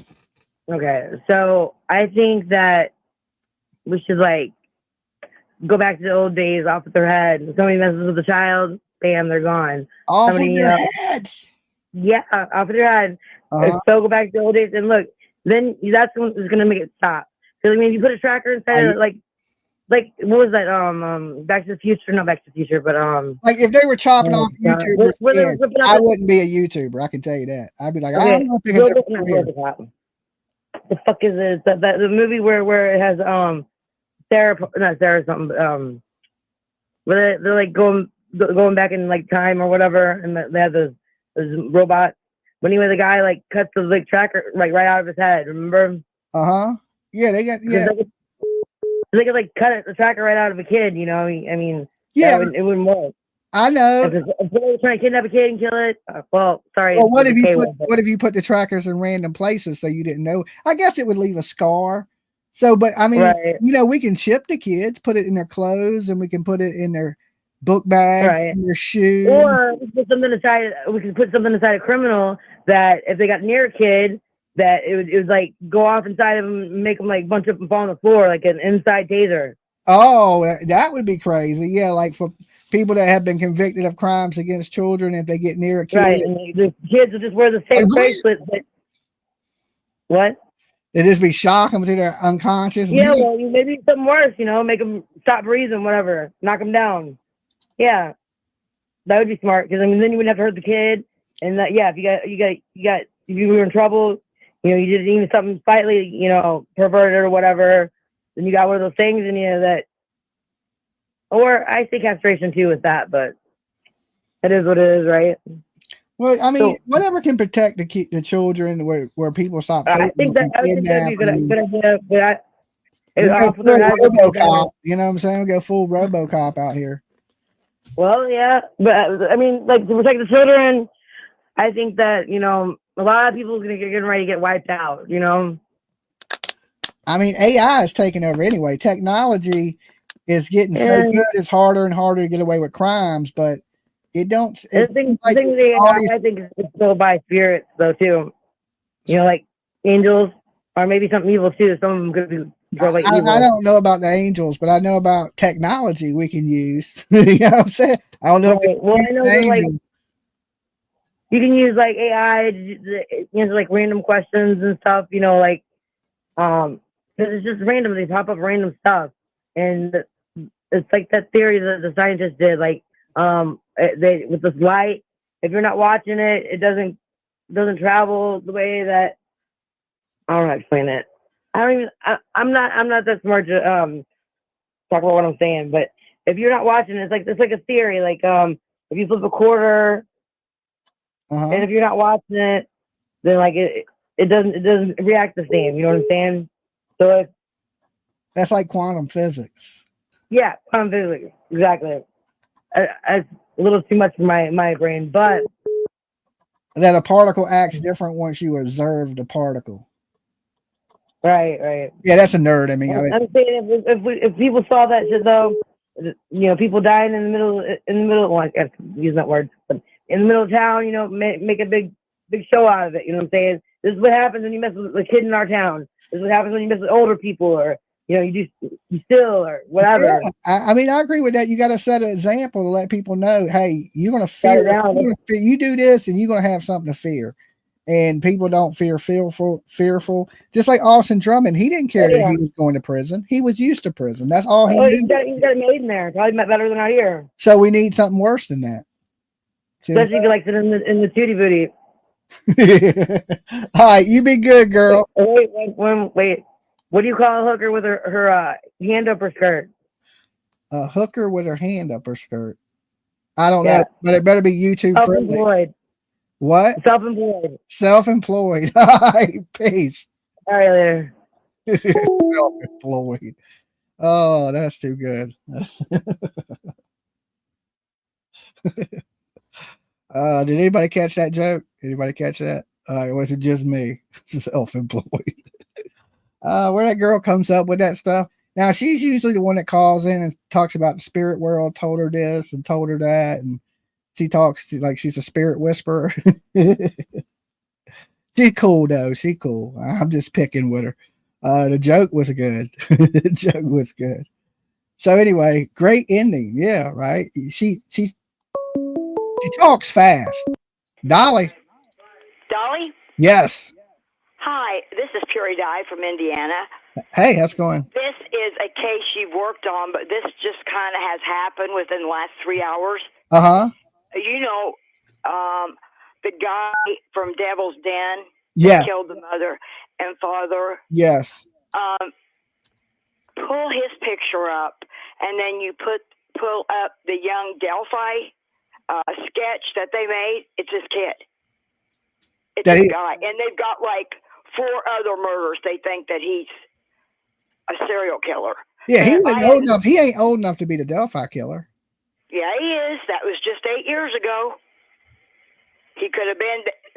Serial killers could start at 15 or 16. He lived in Illinois and could get there. I think he said a half an hour or something. We live by the Wabash River.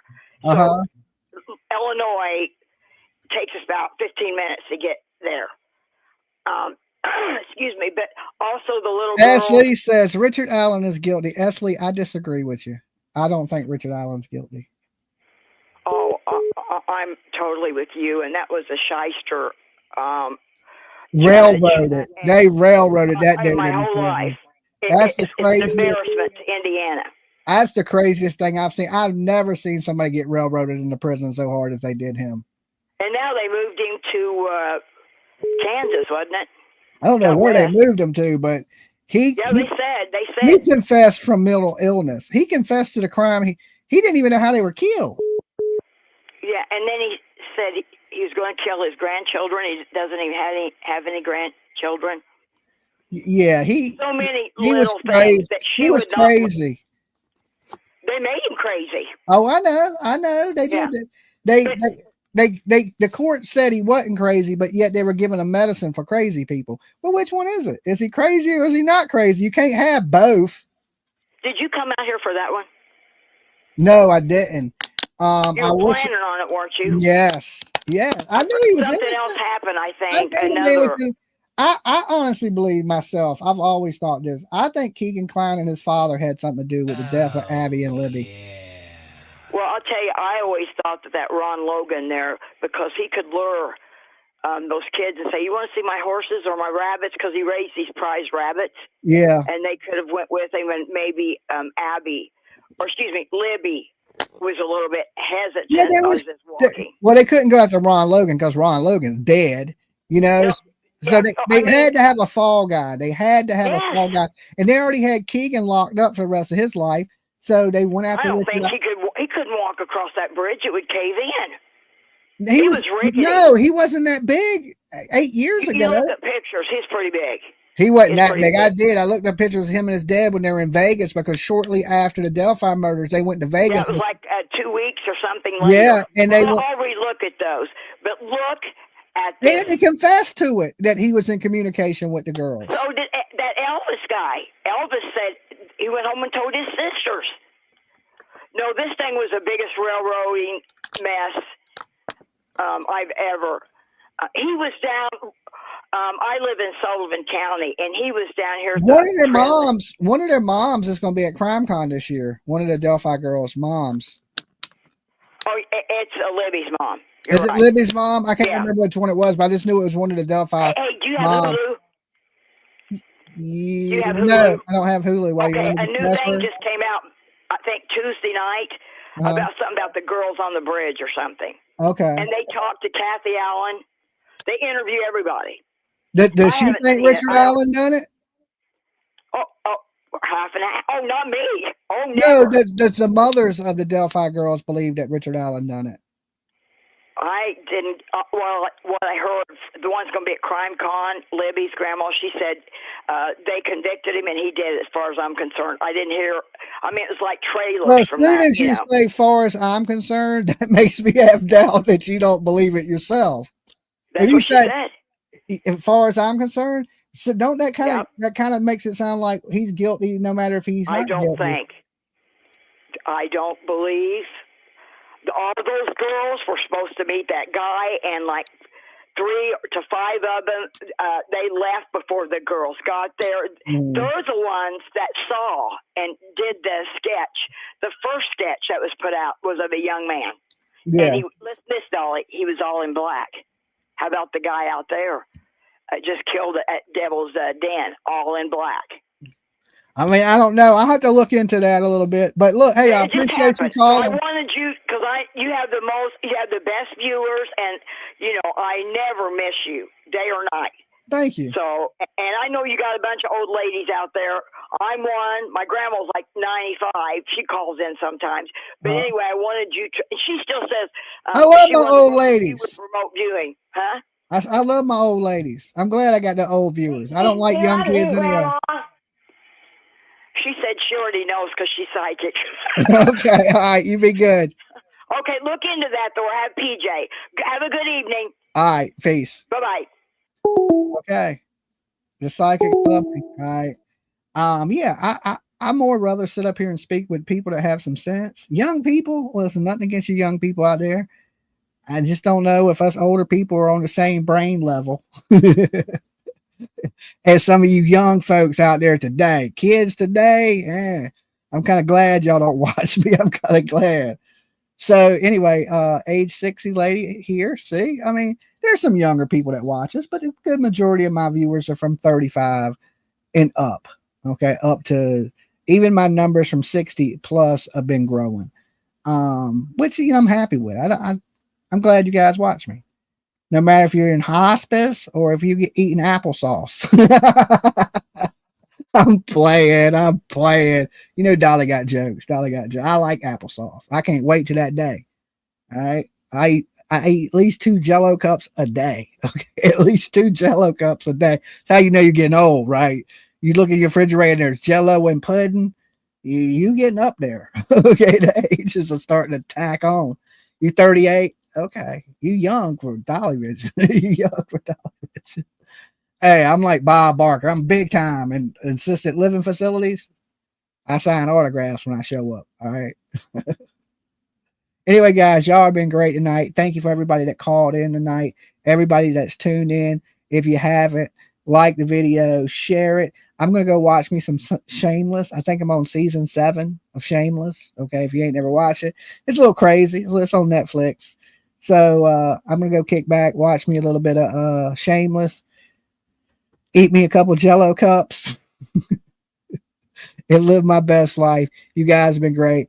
And definitely, anyway, before I go, I noticed that a lot of people tonight were asking about Dolly soap, right? Everybody was asking about it. So let me hit y'all with the commercial. Hey guys, have you washed your ass crack and your titty flaps today? Is your soap leaving you a little bit dry and your clam just a little bit crusty? If that's the case, you're in the right place. I'm Dolly, the creator of Dolly's Luxurious Lather Bars, the best soap in the world. And I'm here to tell you, your soap ain't shit. It's filled with harsh ingredients and chemicals that you can't even say. Some of it is even made by doctors that ain't even doctors. And let me tell you, this right here, downright disgusting. Your flaps deserve better. Here at Dolly, we take every crack, flap, crevice in consideration. We only use the best 100% all natural ingredients because we care about your lady parts.